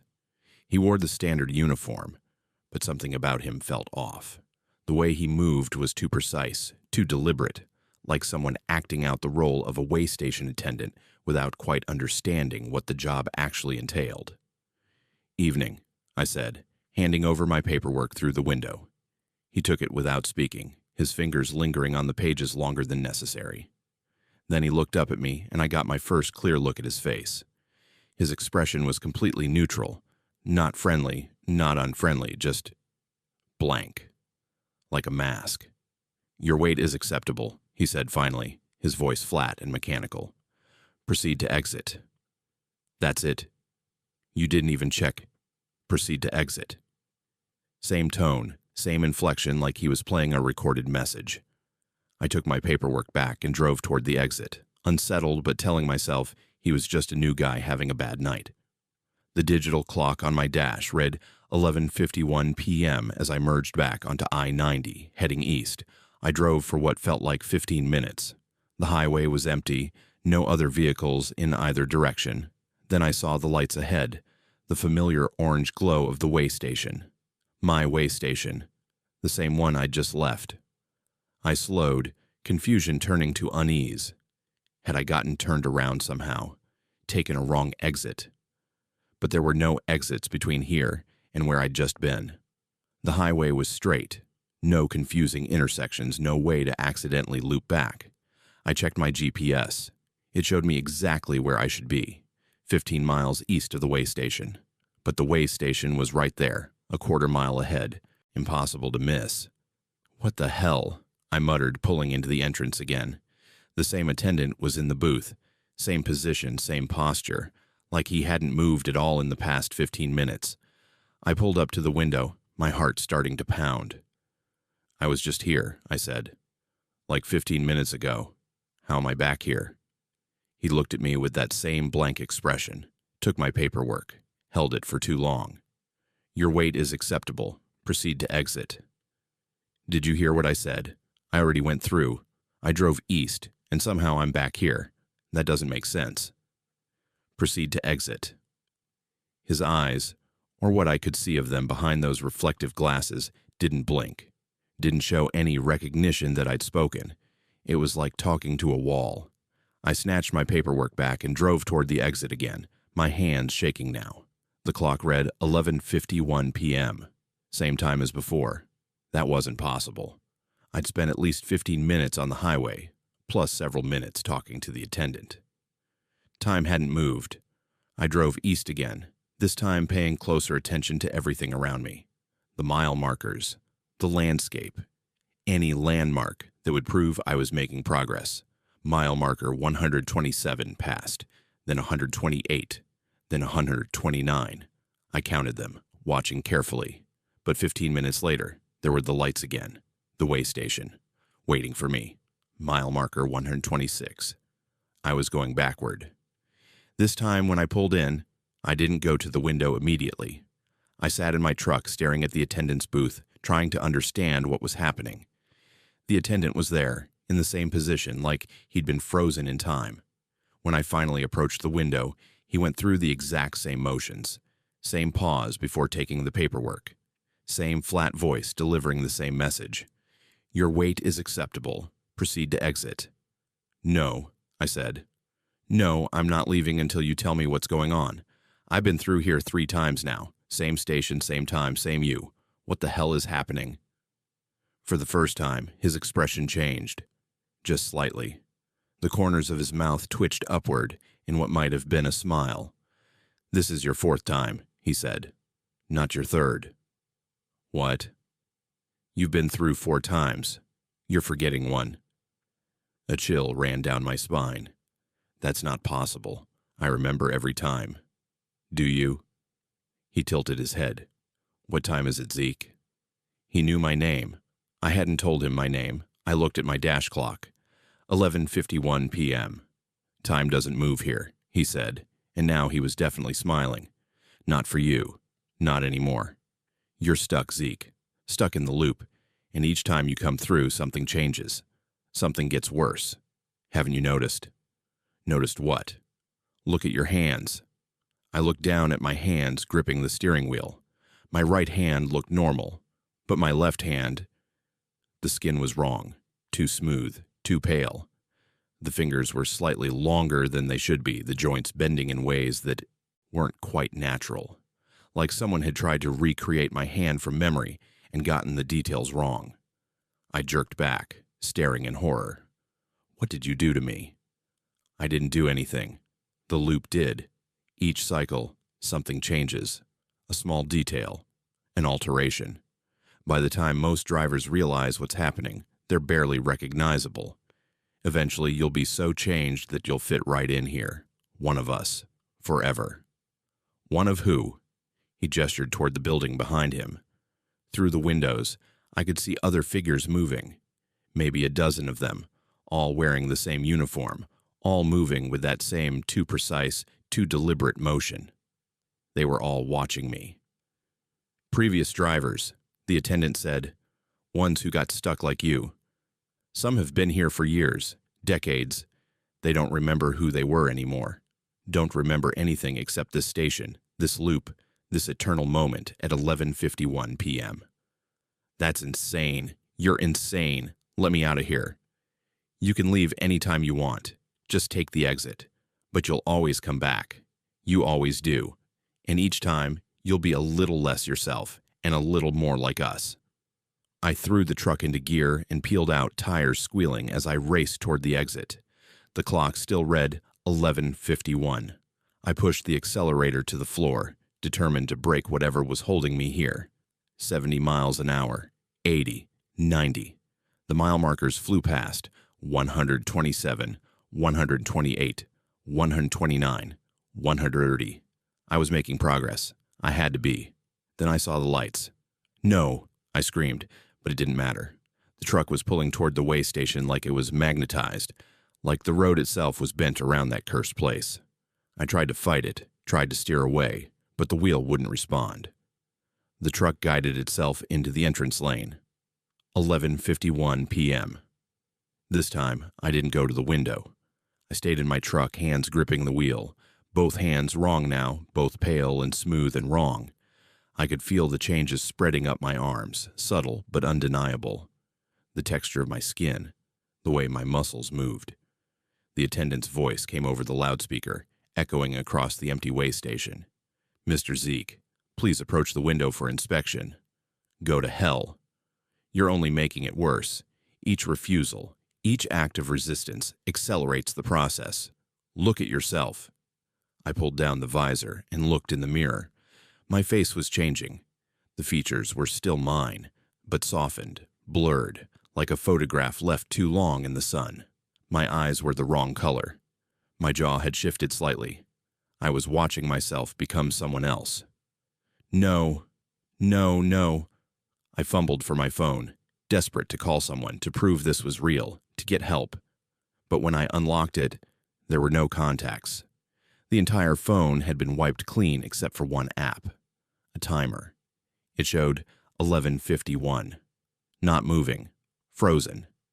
Each loop takes approximately 15 minutes of subjective time. The attendant's voice continued over the speaker. Though no time passes in the outside world. You're caught in a fold, a wrinkle. Eventually you'll stop fighting. You'll accept your place here. They all do. I looked toward the building again. The figures inside were clearer now. I could see their faces, blank, neutral, empty, like they'd forgotten how to be human. One of them waved at me slowly, mechanically, and I realized with horror that I recognized the truck parked beside the building. It was the same model as mine, same company logo, same small dent on the quarter panel. How many times had I been through this loop? How many times had I forgotten? The attendant was at my window now, though I hadn't seen him leave the booth. He knocked gently. "Time to come inside, Zeke. Time to join us." "I'm not you. I won't become you." "You already are. Look." He held up a tablet showing me a video feed. It was me, sitting in my truck, but the person on the screen barely looked human anymore. The features were all wrong, the proportions distorted, the movements too stiff and mechanical. That wasn't how I saw myself, but maybe that's what I really looked like now. "Last chance," he said. "Come inside willingly, or drive the loop again. But I should warn you, most drivers lose themselves completely after the 7th or 8th cycle. You're on your 5th now, maybe 6. Even you're not sure anymore, are you?" He was right. I wasn't sure. The memories were blurring together. How many times had I approached this window? How many times had I driven away? The clock read 11:51. It always read 11:51. I made a decision. Instead of arguing, instead of trying to leave, I turned off the engine, grabbed my emergency kit from behind the seat, the one with the flares and the fire extinguisher. The attendant watched with mild interest as I stepped out of my truck. "Interesting choice," he said. I didn't respond. I walked past him, past the booth, straight toward the building where the other lost drivers stood watching. Their empty faces tracked my movement. I kicked open the door. Inside, the building was bigger than it should be. Impossibly bigger. It stretched back into darkness, filled with endless rows of desks and monitors and figures sitting motionless at stations. The fluorescent lights hummed and flickered. Everything smelled like old paper and ozone. At the far end of the room, I could see something else. A door. A real door, not like the false exit on the highway. This one glowed faintly, like it was lit from behind. "That won't help you," the attendant said from behind me. "That door doesn't go anywhere." "Then why are you trying to stop me from reaching it?" He didn't answer. I ran. The lost drivers moved to intercept me, their movements synchronized and predatory. But they were slow, too mechanical, too programmed. I dodged between them, using my fire extinguisher to knock aside anyone who got too close. The door was getting closer. 50 feet, 40, 30. The building was fighting me now. The floor tilted. The walls bent. The distance to the door stretched and compressed like I was running through a nightmare. But I kept going, kept pushing forward, because that door was real and this place wasn't. 20 feet. The attendant appeared directly in front of me, moving faster than should be possible. "You can't leave," he said. "No one leaves." "Watch me." I sprayed the fire extinguisher directly in his face and dove past him. My hand hit the door handle, and suddenly I was on the highway, 10 miles east of the way station, my truck rolling forward at 70 miles an hour. The clock read 12:09 a.m. Time was moving again. I checked my hands. Normal. Human. Mine. I checked the mirror. My face was back to normal, though my eyes looked haunted and exhausted. I drove straight through to Billings without stopping, delivered my load, and immediately put in for a route change. Told my dispatcher I wouldn't take any jobs that went through that section of Montana ever again. He tried to argue, but something in my voice must have convinced him. He agreed. That was 3 years ago. I've kept my word. Never driven that route again.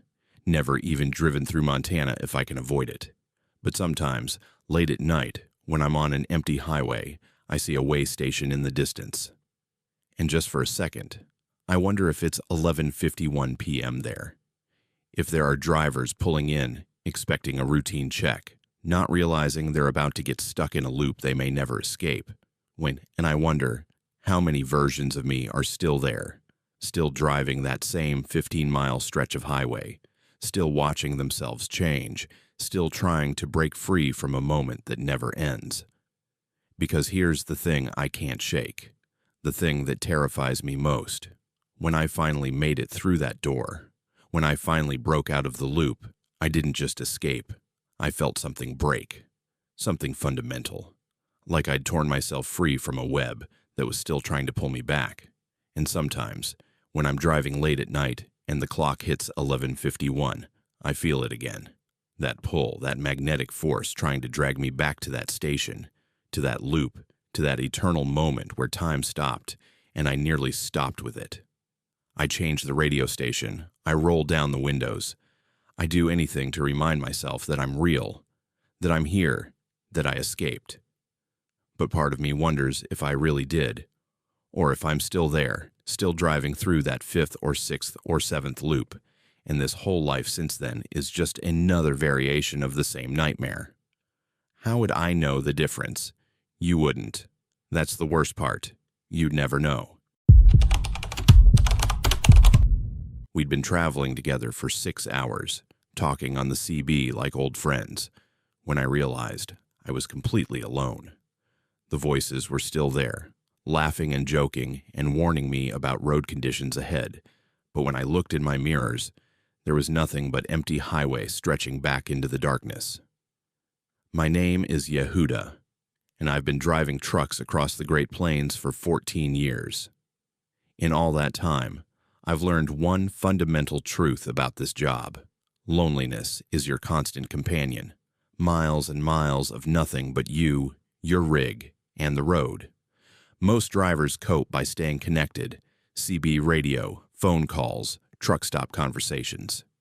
Anything to remind yourself you're not the only person left in the world. But what happens when the connection itself becomes the lie? It was late March 2023, and I was hauling agricultural equipment from Omaha to Wichita. The forecast called for severe storms across Kansas, the kind that turn highways into rivers and flip trucks like toys.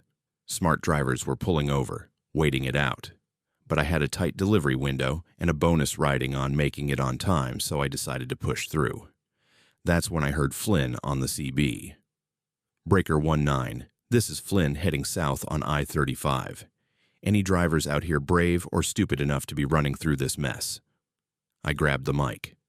This is Yehuda, about 20 miles north of your position. Glad to hear I'm not the only idiot on the road tonight. His laugh crackled through the speaker. Misery loves company, brother. How about we convoy it? Safer to travel together in weather like this. Sounds good to me. I'm in a blue Freightliner, passing mile marker 89 now. Copy that. I'm in a black Peterbilt. Got 3 others with me already. Chandler, Idris, and Zamir. We've been leapfrogging each other for the past hour. Might as well make it official. Over the next few minutes, I established contact with the others. Chandler was hauling frozen foods, running the same route as me. Idris had auto parts destined for Oklahoma City. Zamir was moving construction materials to Dallas. All of us were pushing through the storm because we had deadlines and bills to pay. We fell into an easy rhythm, taking turns leading the convoy, calling out hazards, sharing bad jokes to pass the time. Flynn was the joker of the group, always ready with a story or a wisecrack. Chandler was more serious, focused on road conditions and weather updates. Idris had a thick accent. He said he was originally from Somalia, been in the States for 10 years. Zamir was the quietest, but when he spoke, it was usually something worth hearing. The storm intensified as we drove south. Rain hammered my windshield so hard the wipers could barely keep up. Lightning split the sky every few seconds, briefly illuminating the flooded highway ahead. But knowing I had 4 other drivers out there, watching out for me like I was watching out for them, made it bearable. Y'all seeing this water on the road? Flynn's voice came through. Getting pretty deep around mile marker 76. Copy that, I responded, slowing down. Looks like it's flooding from that creek on the east side. Zamir, your tail end Charlie, Chandler said. You seeing any emergency vehicles behind us? Might need to call this in. Negative, Zamir responded. Road's clear behind me. No lights, no traffic. Just us 5 out here. We continued south, our convoy of 5 trucks pushing through conditions that should have shut down the interstate entirely. Every few minutes, someone would call out a hazard or crack a joke or just check in to make sure we were all still together. Yehuda, what's your story? Flynn asked during a lull in conversation. What got you into trucking? Long story, I said. Short version, needed a change, liked the idea of traveling. Turned out I was good at it. You. Similar deal. Tried college, didn't take. Tried the military, didn't fit. Found trucking and realized this was what I was meant to do. Been running these routes for 8 years now. You ever think about settling down? Idris asked. Getting a local gig, going home every night. Sometimes, Flynn admitted. But then I get out here, just me and the road, and I remember why I love this job. The freedom, you know. No boss looking over your shoulder, no office politics, just you and the miles. I hear that, I agreed, though something about his words struck me as odd. Just me and the road. But we weren't alone. We had each other. I shook off the thought and focused on driving. The storm was showing signs of weakening, the rain coming down less violently. My GPS showed we were approaching the Kansas-Oklahoma border. How you boys holding up? Chandler asked. Zamir, you still with us back there? Still here, Zamir confirmed. Although I gotta say, this has to be the quietest highway I've ever been on. Haven't seen another vehicle in hours. No cars, no trucks, nothing. He was right. In 6 hours of driving through a major interstate corridor, we hadn't encountered a single other vehicle. No one heading north, no one pulled over on the shoulders, no emergency vehicles responding to the storm. Just us. Storm probably scared everyone off, Flynn said. Can't blame them. Takes a special kind of crazy to drive through this. But that didn't make sense either. I-35 is one of the busiest freight corridors in the country. Even in bad weather, there should be traffic. There should be trucks at rest areas, cars at gas stations, state troopers monitoring conditions. But every exit we passed was deserted. Every rest area empty. Every gas station dark. Flynn, you said you've been driving these routes for 8 years, I asked, keeping my voice casual. That's right. What company you drive for? A pause. Just long enough to make me uneasy. Independent contractor these days, he said finally. Used to work for Midwest Freight Solutions, but went solo about 3 years back. More money, more freedom. Midwest Freight Solutions, I repeated. Never heard of them. Small outfit. They went under 5 years ago. That's partly why I went independent. 5 years ago. But he'd said he went solo 3 years back. The math didn't add up. Chandler, what about you? I asked. What company? Plains Transport, he responded without hesitation. Been with them for 12 years. Solid outfit, decent benefits. I made a mental note to look up Plains Transport when I got service back. The name sounded familiar, but I couldn't place it. This is going to sound weird, I said slowly. But has anyone actually seen the other trucks? Like physically seen them? Because I've been looking in my mirrors for the past hour, and I don't see anyone behind me. No headlights, no running lights, nothing. Silence on the CB. For maybe 30 seconds, nobody responded. Then Flynn, I see them. You're about a quarter mile ahead of me, Yehuda. Chandler's behind me, then Idris, then Zamir bringing up the rear. Confirmed, Chandler said. I can see Flynn's lights ahead and Idris behind. Same here, Idris added. We're all here, Yehuda. Maybe your mirrors need adjustment. But my mirrors were fine, and I had 6 of them. Side mirrors, spot mirrors, convex mirrors. Between all of them, I should be able to see headlights from miles back, but there was nothing. Just darkness and rain and empty highway. A cold feeling settled in my gut. Okay, here's what we're going to do, I said. I'm going to pull onto the shoulder for a second. When you guys pass me, I'll be able to see you. Then I'll catch up and we'll continue on. Sound good? More silence. Not sure that's a good idea in these conditions, Flynn said. Shoulder might be flooded. Could get stuck. I'll be quick. Just want to verify we're all actually here. We're here, Yehuda, Zamir said, his voice unusually sharp. What's the problem? You don't trust us? It's not about trust. I just need to see. You don't need to see anything, Chandler interrupted. We've been talking for 6 hours. We've been helping each other navigate. We're a convoy. That's what matters. But it did matter, because a terrible suspicion was growing in my mind, fed by hours of empty highway and mathematical inconsistencies and voices without bodies. I started slowing down anyway, easing toward the shoulder. Yehuda, don't, Flynn said, and his voice was different now, harder.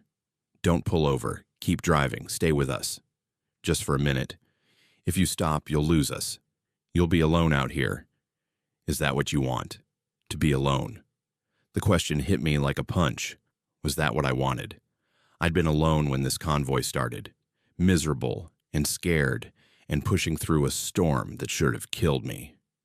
Then I'd found company, found camaraderie, found voices that made the loneliness bearable. Did I really want to give that up just to prove a point? My foot hovered over the brake. Think about it, Idris said softly. What difference does it make if we're visible? We're here. We're real. We're helping you survive this storm. Isn't that enough? No. No, it wasn't enough. Because I needed to know. I hit the brakes and pulled onto the shoulder, my hazard lights flashing. Through the rain and darkness, I watched my mirrors, waiting for the convoy to pass. Seconds ticked by. 5, 10, 15. No trucks passed. No headlights appeared. The highway behind me was completely empty. You shouldn't have done that. Flynn's voice crackled through the CB, distant now, fading. You shouldn't have stopped. Where are you? I demanded. Where are all of you? We're everywhere, Chandler said.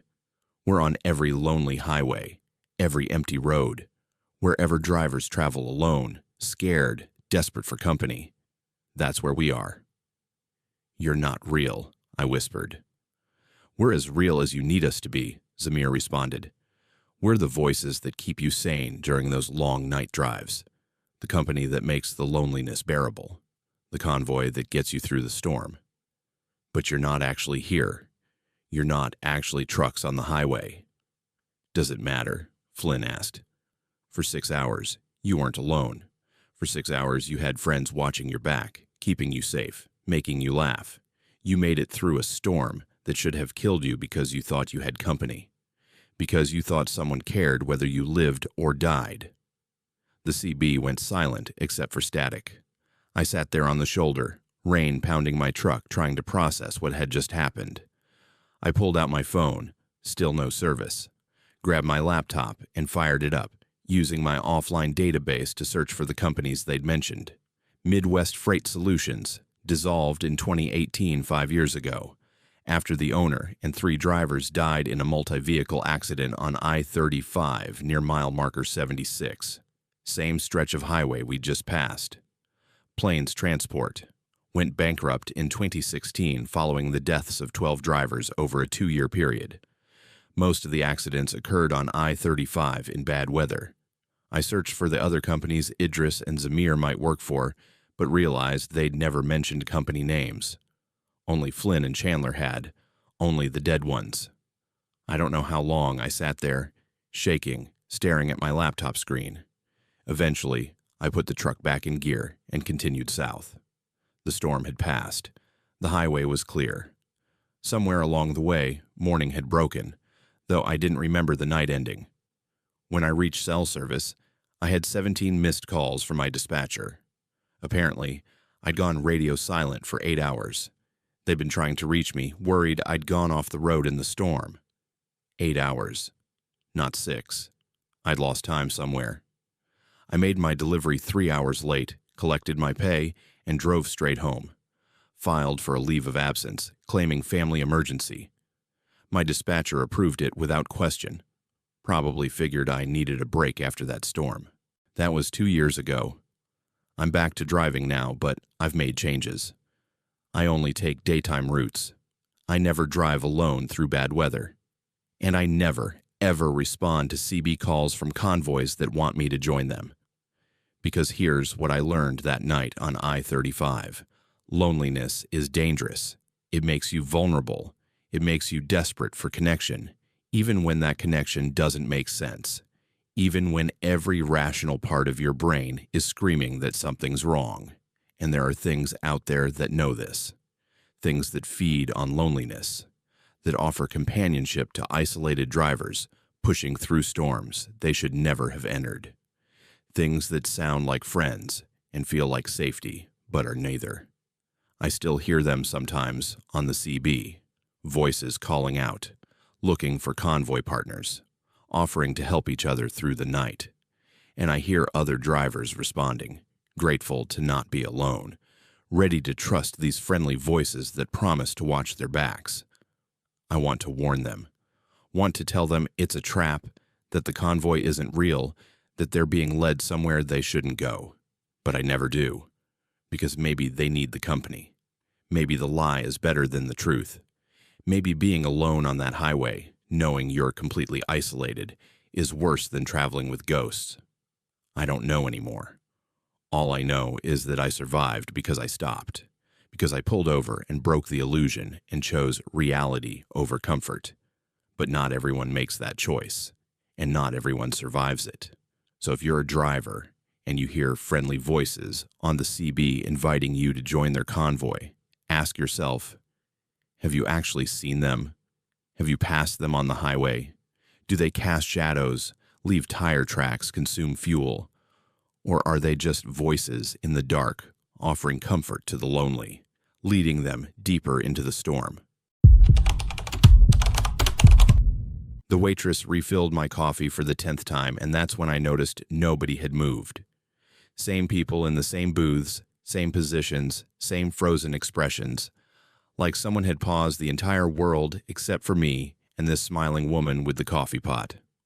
My name is Thomas, and I've been a long-haul driver for 19 years. In that time, I've stopped at hundreds of truck stops, eaten at countless diners, and met more waitresses than I can remember.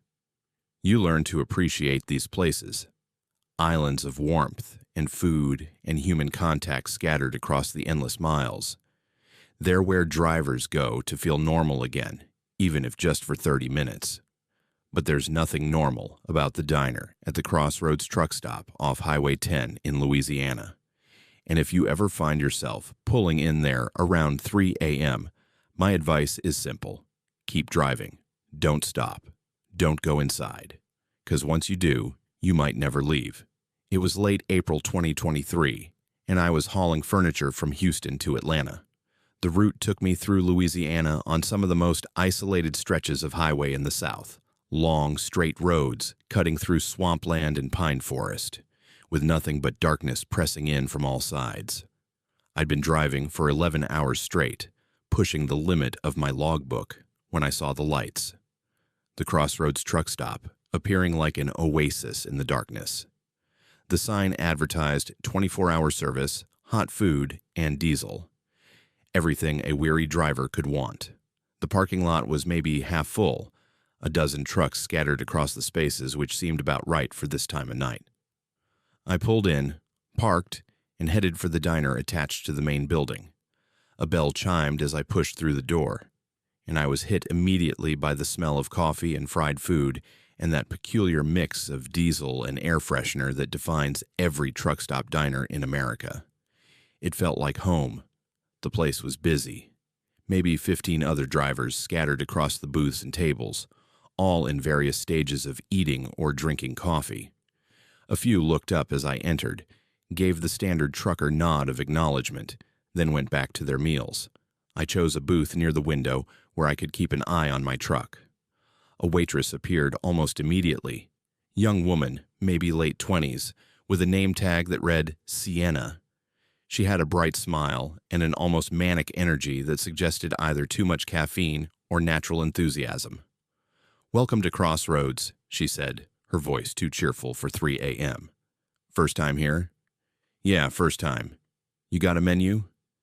She placed a laminated menu on the table. "Everything's good, but the meatloaf is special tonight. Chef makes it fresh every day." "I'll take coffee and the meatloaf then. Thanks." "Coming right up." She practically bounced away toward the kitchen. I settled back in the booth and looked around. The other drivers seemed normal enough. A big guy in a Peterbilt cap was working through a plate of eggs and bacon. An older man with gray hair was reading a newspaper. A younger driver was staring at his phone, occasionally sipping coffee. All perfectly ordinary. Sienna returned with my coffee in what felt like seconds. She filled the cup to the brim, still smiling that too-wide smile. "You passing through or staying a while?" she asked. "Just passing through. Got a delivery in Atlanta tomorrow."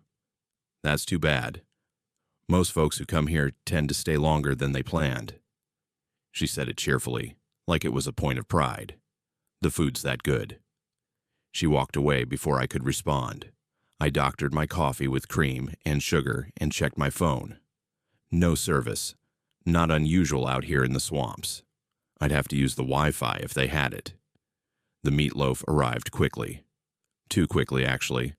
I'd only been sitting there maybe 5 minutes, and Sienna was already placing a steaming plate in front of me. "Here you go. Let me know if you need anything else."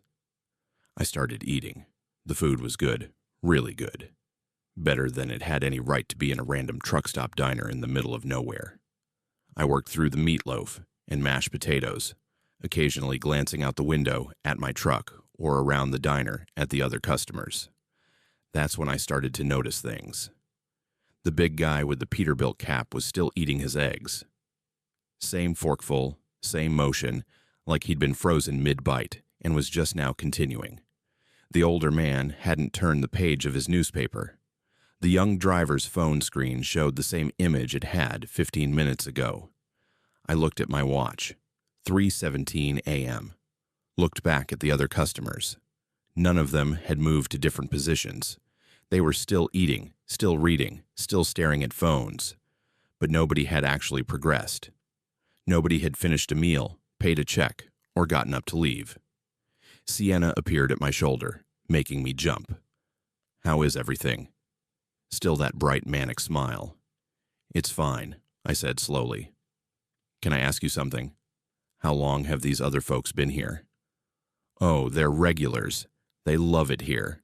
Some of them have been coming for years." She laughed high and sharp. "Would you like more coffee?" Before I could answer, she was refilling my cup.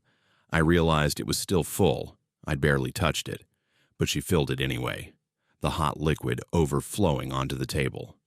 "Whoops." She giggled and wiped up the spill. "I'm always doing that. More coffee than the cup can hold, you know." She walked away, and I watched her go to the other tables, offering refills to customers who didn't acknowledge her. Just kept eating, reading, staring at their phones like automatons on a loop. My unease was turning into genuine fear. I pulled out my wallet, intending to leave cash on the table and get out of there. But when I checked my pockets for my truck keys, they were gone. I patted down my jacket, my pants. Nothing. The keys had been in my right front pocket. I always kept them there. But now, they were gone. "Looking for these?" I jerked my head up. Sienna was standing beside the booth, dangling my keys from one finger. That smile never wavered. "They fell on the floor when you sat down," she said. "I was keeping them safe for you." I didn't drop them. Must have. Otherwise, how would they have gotten on the floor? She placed them on the table between us. "You're not thinking of leaving already, are you? You haven't finished your coffee." I looked at the cup. It was still full despite me having drunk at least half of it. The level hadn't gone down at all. "I need to get back on the road," I said, grabbing my keys. "Got a schedule to keep." "But you just got here, and you haven't tried the pie. We make it fresh every day. Cherry, apple, pecan, take your pick. On the house." "I'm fine. I need to go." Her smile didn't change, but something in her eyes did. Something hard and cold that didn't match the cheerful facade. "Most folks who come here stay for a while," she said. And this time, there was an edge to her voice.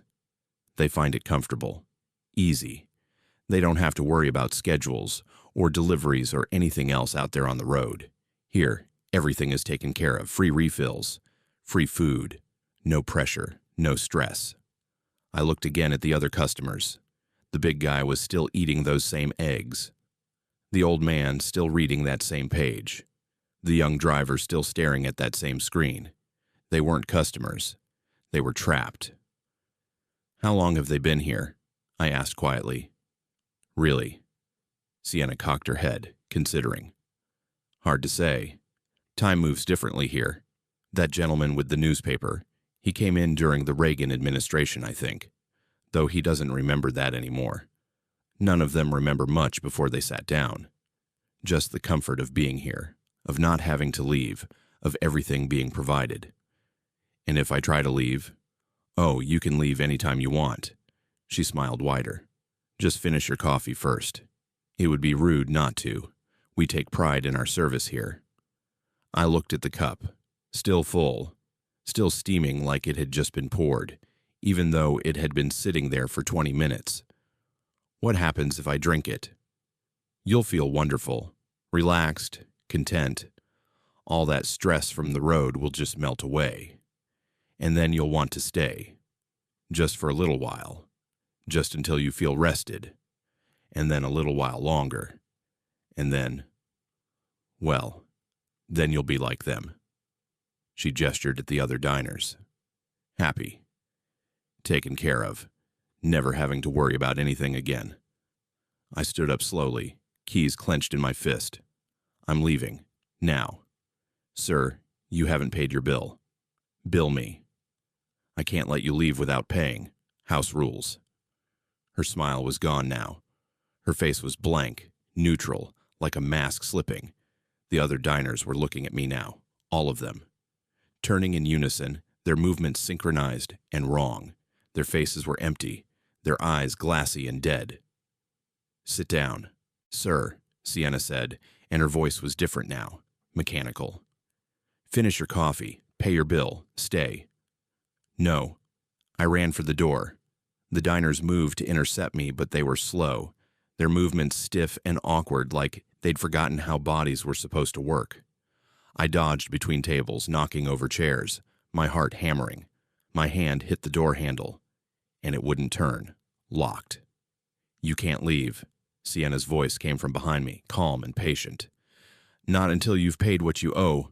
1 cup of coffee, 1 meatloaf dinner, $15.42. But you can't pay with money. You pay with time. I spun around. She was right behind me, along with all the other diners, forming a semicircle, blocking any escape back into the diner. How much time? I asked, my voice shaking. Just a moment, just long enough to sit down and finish your coffee. That's all we ask. 1 moment of your time, freely given. Once you give us that, you can leave whenever you want. It was a lie. I knew it was a lie. Once I sat down, once I drank that coffee, I'd be like them, trapped in an eternal loop of eating and drinking and existing but not living. I looked at the door behind me, locked, looked at the window beside it. Maybe I could break it, but the glass looked thick, reinforced. And even if I made it through, what about the other drivers outside? Were their trucks even real, or were they props, illusions, bait to lure in more victims? Think. My eyes fell on the fire alarm on the wall near the door. Fire alarms have to work, have to trigger emergency protocols, have to unlock doors for safety reasons. I lunged for it and pulled down on the lever. For a second, nothing happened. Then, an ear-splitting alarm shrieked through the diner. Emergency lights flashed, and most importantly, I heard the click of the door lock disengaging. I shoved through the door and ran. Behind me, I heard Sienna's voice, distorted by the alarm, but still audible. Sir, you haven't paid. I didn't look back. I ran across the parking lot, fumbled with my truck keys, hauled myself into the cab, and started the engine. The whole time, I expected hands to grab me, to drag me back to that booth, to force me to drink that endless cup of coffee. But nothing touched me. I threw the truck into gear and peeled out of that parking lot, tires squealing, my trailer swaying dangerously as I accelerated too fast onto the highway. I drove for 3 hours straight without stopping, putting as much distance between myself and that place as possible. When I finally pulled over at a rest area in Mississippi, a legitimate rest area with state troopers and other normal people, I was shaking so hard I could barely hold my phone. I called my dispatcher and reported the truck stop, gave him the location, told him to warn other drivers. He was skeptical at first, but something in my voice must have convinced him because he promised to put out an advisory. A week later, I looked up the Crossroads truck stop online, found an old news article from 1987 about a diner fire that killed 17 people, 13 customers, and 4 staff. The diner had been rebuilt, but several drivers had reported strange experiences there over the years. People who stayed too long and forgot why they'd stopped. Drivers who went missing, their trucks found in the parking lot days later with the engines still running and doors locked from the inside. The place is still open, still operating 24/7, still advertising hot food and free refills and a comfortable place to rest. And according to online reviews, the meatloaf is amazing. I quit that route.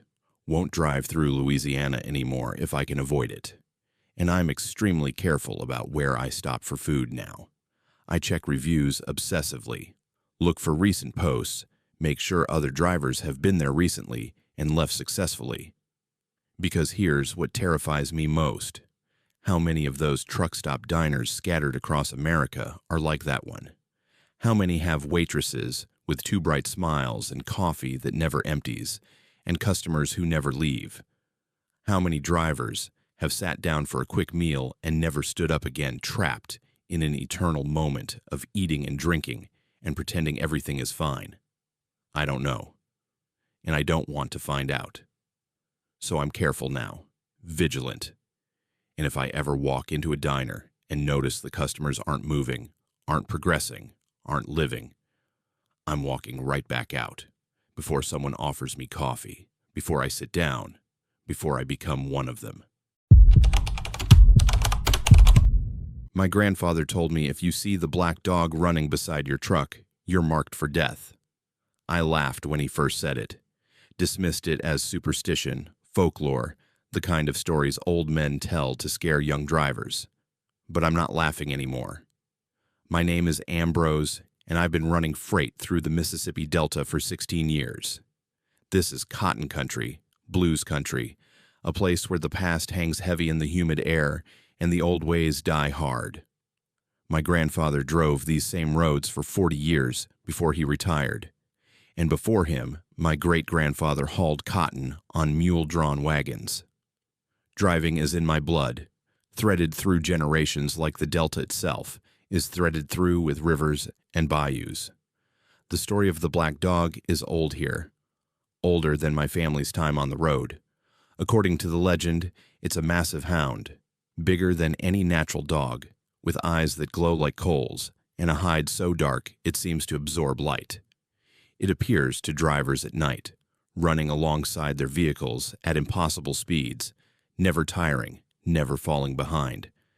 And once it starts following you, accidents happen. Brake failures, tire blowouts, mechanical problems that come from nowhere.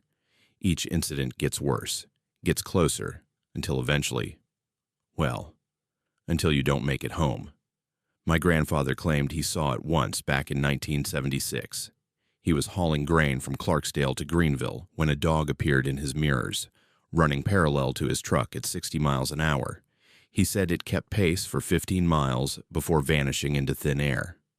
2 days later, his steering column failed on Highway 61, nearly sending him into a ravine.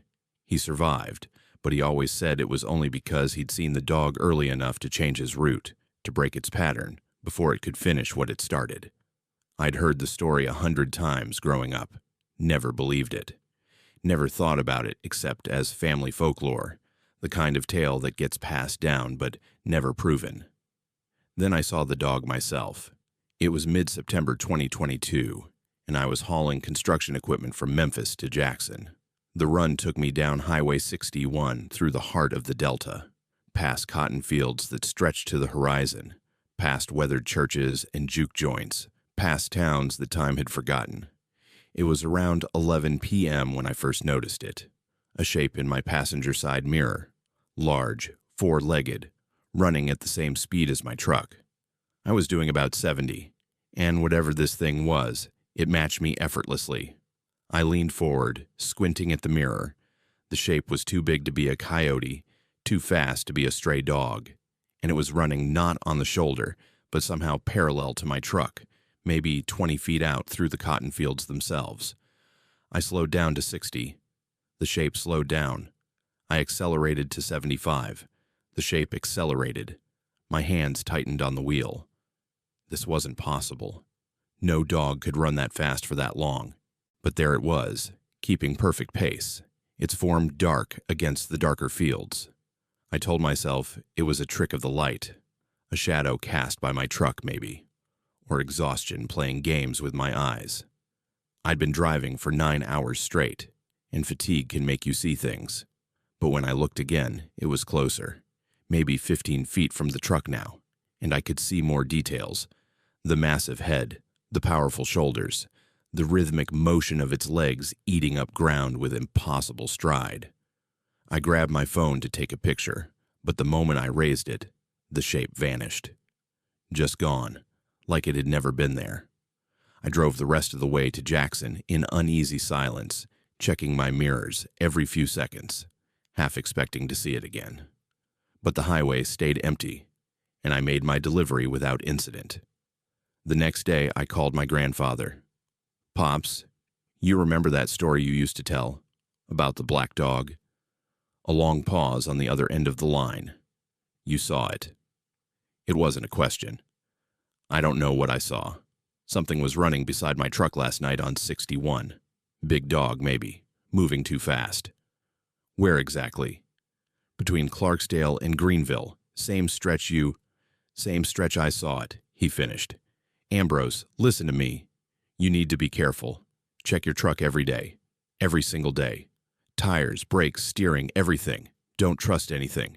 And if you see it again. He trailed off. If I see it again, what? It means it's decided. It's marked you. And once it marks you, it doesn't stop until... He didn't finish the sentence. Didn't need to. I started checking my truck obsessively. Pre-trip inspections turned into hour-long examinations. I inspected every hose, every bolt, every wire. My fellow drivers thought I was losing it, but I didn't care. Because 3 days later, during a routine haul from Greenwood to Vicksburg, I saw it again. This time, it was waiting for me. I rounded a curve on Highway 82, and there it was, standing in the middle of the road maybe 100 yards ahead. Huge. Impossibly huge. Standing maybe 4 feet at the shoulder, with a barrel chest and a head like a wolf. Its eyes caught my headlights and reflected back in that eerie red-orange glow that makes animals look demonic at night. I hit the brakes, the truck shuddering as it slowed. The dog didn't move, just stood there, watching me approach with those burning eyes. At 50 yards, I could see details. Its fur was so black it seemed to swallow light. Its mouth hung open, revealing teeth that looked too large, too sharp. And it was breathing, sides heaving, like it had been running hard. At 25 yards, it turned and started running again, not away from me, alongside me, matching my reduced speed, keeping pace with my truck as I coasted down the highway. I watched it in my mirrors. It was running in the northbound lane, parallel to my position in the southbound lane. And it was watching me too, its head turned toward my truck. Those eyes never leaving my vehicle even as it ran. This went on for 5 miles.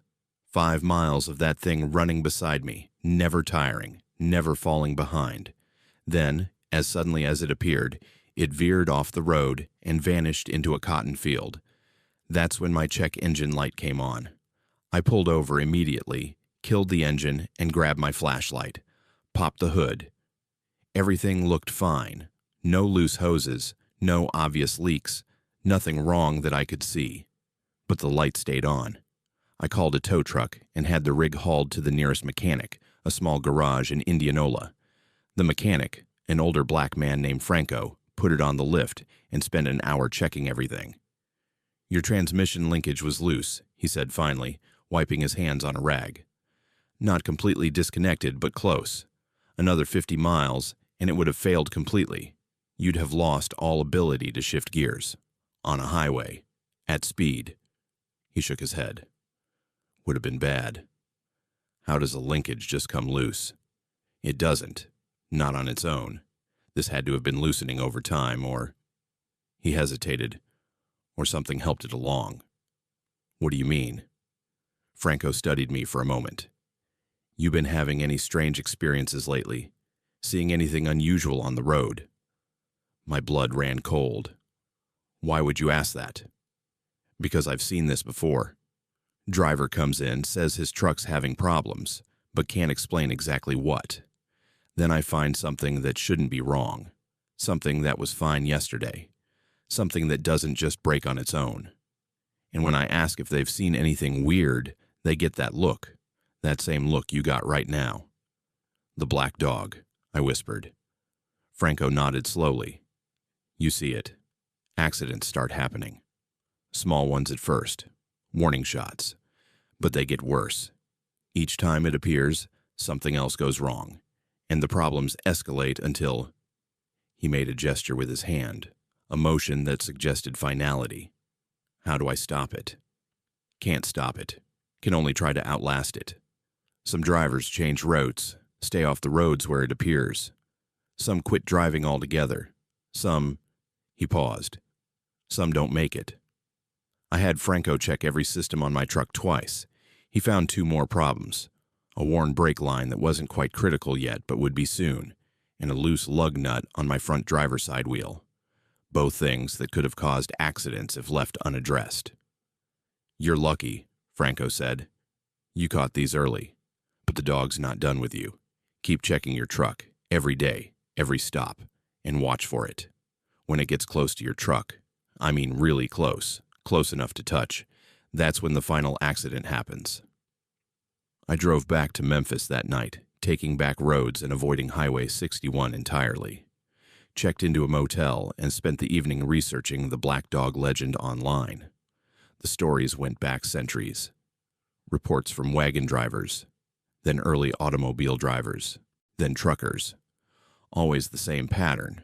The dog appears, runs alongside the vehicle, gets progressively closer, and mechanical failures accumulate until the final incident. Some people survived, most didn't.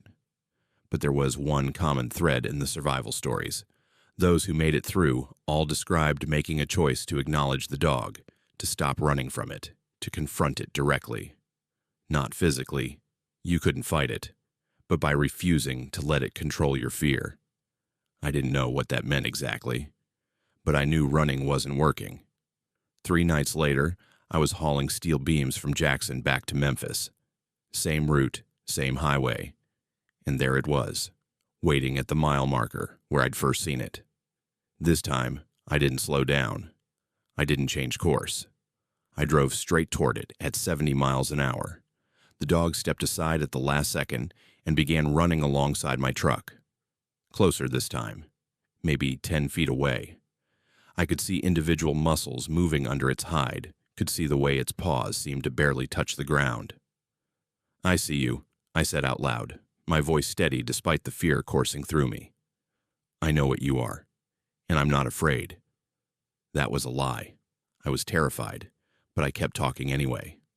"My grandfather saw you and survived. I'm going to survive too. You can run beside me all night, but I'm still making it home." The dog's head turned toward me.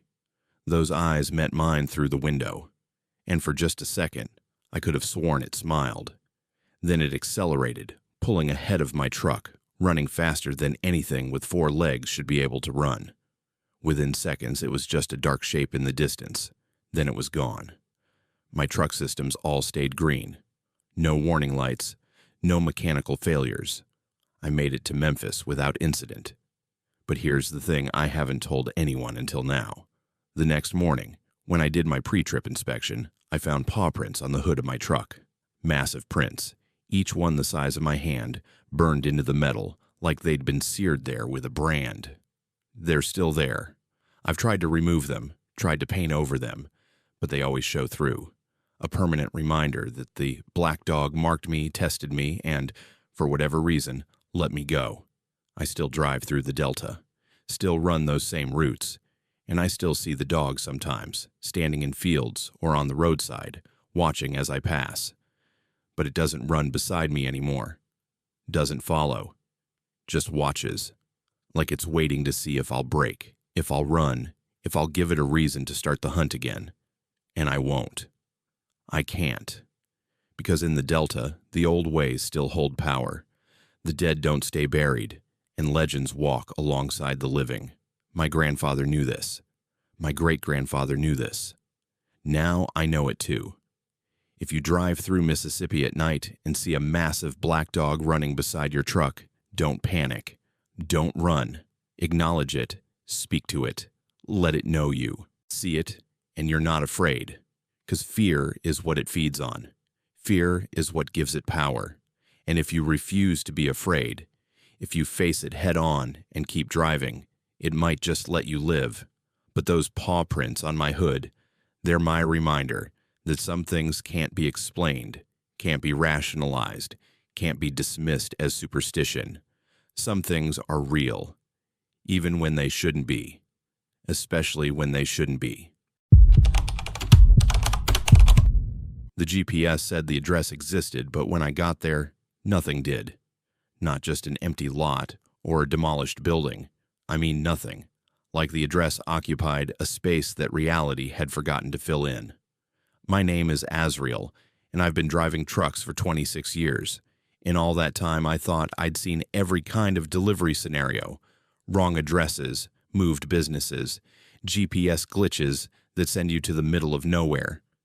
But this was different. This was my final run before retirement, and it should have been simple. Should have been routine. It wasn't. It started 3 weeks before. I planned to hang up my keys for good. I was at my dispatcher's office in Atlanta, sorting through final assignments, when he handed me a folder with a strange expression on his face. "Got a special request for you, Azrael," he said. "Client specifically asked for an experienced driver, someone with a clean record and years on the road. What's the cargo? Personal effects. Estate liquidation. 5 stops all along the East Coast, all addresses provided. Good money, 3 times your usual rate." I flipped through the paperwork. 5 delivery addresses starting in Virginia and working south through the Carolinas, Georgia, and ending in Florida. The pickup was from a storage facility in Richmond. Nothing about it seemed particularly unusual except the pay. "Why so much money for personal effects?" He shrugged. "Client said the deliveries have to be made in order, on specific dates and by someone reliable. They're paying premium for peace of mind." I needed the money. Retirement savings weren't quite where I wanted them to be, and this job would pad the account nicely. So I took it. The pickup in Richmond was straightforward. 5 sealed boxes, each maybe 3 feet square, surprisingly heavy. The storage facility manager, a woman named Melina, watched as I loaded them onto my truck. "You're the 5th driver," she said quietly. "What?" "You're the 5th driver they've hired for this job.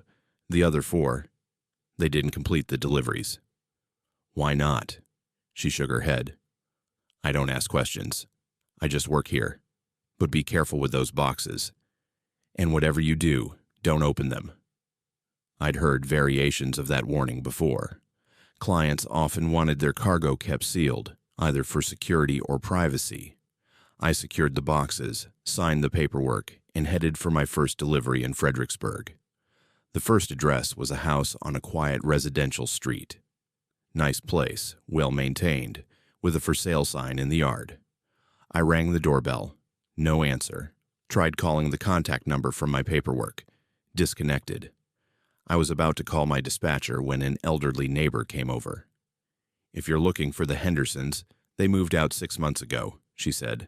"House has been empty since. I'm supposed to deliver a package here.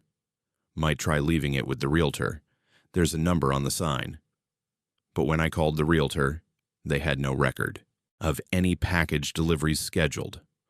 More confused than concerned, I left the first box on the front porch, took a photo for proof of delivery, and moved on to the second address.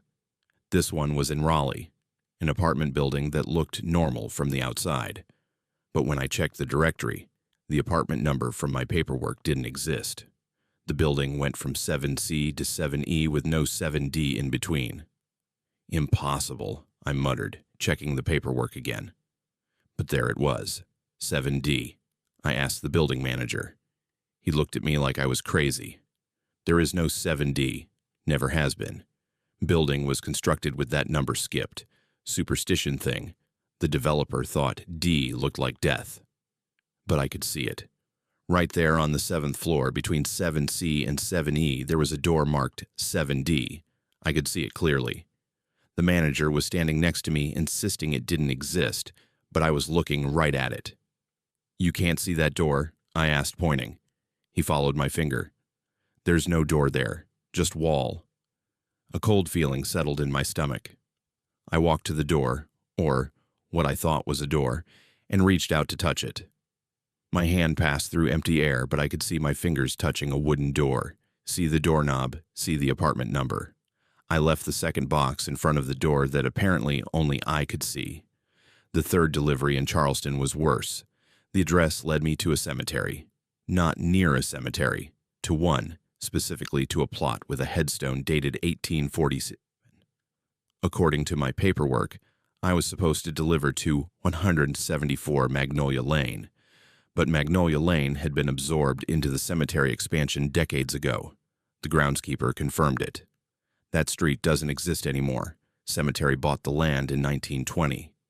But when I looked at my GPS, it showed a street. Magnolia Lane, clear as day, with houses and driveways and mailboxes. I drove down it, following the GPS, even as the groundskeeper shouted that I was driving through grave plots. I couldn't see the graves. I could only see the street, the houses, the address I was supposed to deliver to. I left the third box on a porch that existed in my vision but nowhere else. By the time I reached the fourth address in Savannah, I was seriously considering calling the whole thing off. But I was in too deep now, and some morbid curiosity pushed me forward. What was in those boxes? Why were they being delivered to places that didn't fully exist? The Savannah address was an old industrial building near the waterfront. Abandoned, according to city records. But when I arrived, I could see lights in the windows, hear machinery running, see workers moving inside. I approached the loading dock. A man in work clothes greeted me, took the fourth box, signed my delivery form with a signature that looked like it was written in a script that predated English. "One more to go," he said, his voice oddly hollow. "The final destination. That's the important one." "What's in these boxes?" He smiled, but there was no warmth in it. "Pieces of a life, pieces of a death, pieces of something in between. The final box holds the key." He walked back into the building, and I watched as the lights went out. The sounds of machinery faded, and the building returned to its abandoned state, like it had only existed for those few minutes, just long enough to receive its delivery. I got back in my truck with shaking hands and pulled up the fifth and final address, St. Augustine, Florida, a residential address on a street called Nowhere Lane. I should have known from the name alone. The drive to St. Augustine took me through a night that seemed to stretch longer than it should. I left Savannah at 6 p.m. and drove for what felt like 8 hours, but when I arrived in St. Augustine, my clock still read 6 p.m. Time had looped, or stopped, or folded in on itself.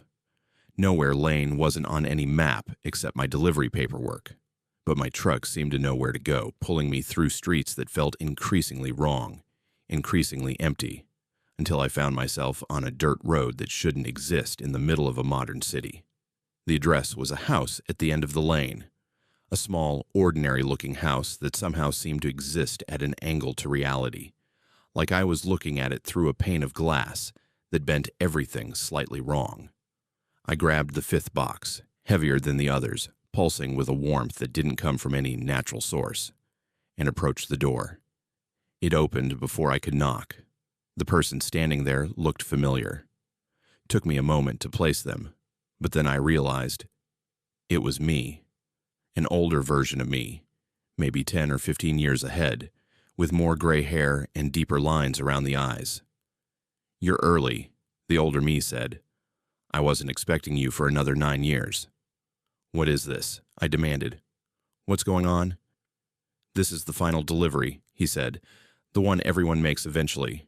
When a driver's time is up, when they've logged their last mile, they get this assignment, delivering pieces of their life to places that exist only in memory, and places that never existed at all. And then they deliver themselves here, to this address, to this moment." That's insane. Is it? Think about those other deliveries. That house in Fredericksburg, that's where you almost bought a house in 1998. Remember? You and Sarah looked at it, talked about settling down, but you chose the road instead. That apartment in Raleigh was where your daughter lived before she stopped speaking to you. The cemetery in Charleston was where your father was supposed to be buried before you scattered his ashes at sea. The building in Savannah was the warehouse where you loaded your first truck 26 years ago, burned down in 2004. Each word hit like a punch. He was right. All of those places were connected to moments in my life, moments I'd let pass, choices I'd made or not made, roads not taken. And this box, I held it up. What's in this one? Open it. I broke the seal and opened the lid. Inside was a driver's logbook, my logbook. But the entries went beyond anything I'd written. They showed deliveries I'd never made, routes I'd never driven, dates that hadn't happened yet. And at the very end, today's date, with a final entry. Delivered to Nowhere Lane, St. Augustine, end of route. I don't understand. You weren't supposed to understand. You were just supposed to drive. That's what we do, isn't it? We drive, we deliver, we keep moving. But eventually every road ends, every route concludes, and when it does, we end up here, delivering our final package to ourselves. What happens now? The older me stepped aside, gesturing into the house. Now you come inside. Now you rest. You've earned it. 26 years on the road. How many millions of miles? How many deliveries? You've spent your entire adult life driving, moving, never stopping long enough to really live anywhere. This is where drivers like us finally stop. I looked into the house. I could see others inside. Other drivers, I assumed. Sitting, talking, resting. Some looked content. Some looked lost. All of them looked like they'd finally stopped running from something or toward something. And if I don't come in, then you keep driving, keep making deliveries that don't quite make sense, keep aging, keep wearing down until eventually you have no choice. The road doesn't end just because you want it to, Azrael. It ends when it ends. I stood there on that threshold for what felt like hours, holding my logbook, staring at that final entry. Then I did something the older me didn't expect. I tore the page out. "What are you doing?" "I'm not done yet," I said. "I might have 9 years left or 9 days. But I'm not ready to stop. Not ready to deliver myself to nowhere." I walked back to my truck, started the engine, and drove away from Nowhere Lane. In my rear view mirror, I watched the house and the older me fade like they'd never existed. When I got back to reality, real reality, with real streets and real people, 3 days had passed. My dispatcher had been trying to reach me. The delivery client had vanished. The paperwork had disappeared from the system, and nobody had any record of me taking that job. But the money was in my account, triple my normal rate. Payment for a delivery I supposedly never made. I took that retirement I'd planned. Bought a small house in Tennessee, but I keep my CDL current, and once a month, I rent a truck and drive. Not for money, not for deliveries, just to drive. Because I learned something on that final delivery. The road only ends when you accept that it ends. As long as you keep moving, keep choosing the highway over the destination, you control when the route concludes. I'm 63 now. That older version of me said I wasn't expected for another 9 years. That would make me 72. Maybe that's when I'll find myself on Nowhere Lane again, making that final delivery. But until then, I'm driving. And I'm choosing every mile. Because the alternative is delivering yourself to a house that doesn't exist, on a street that's nowhere, to a version of yourself that's already stopped. And I'm not ready to stop. Not yet. If these stories kept you awake and made you think twice about those lonely highways, don't forget to subscribe to Haunted Fears and join our horror family. Hit that notification bell so you never miss our next terrifying tale. Drop a comment below and tell us, have you ever experienced something unexplainable on the road? Share your story with the Haunted Fears community. And remember, the road is long, the night is dark, and you never know what's waiting just beyond your headlights. Stay safe out there, and we'll see you in the next video. Until then, keep your eyes on the road and your mirrors.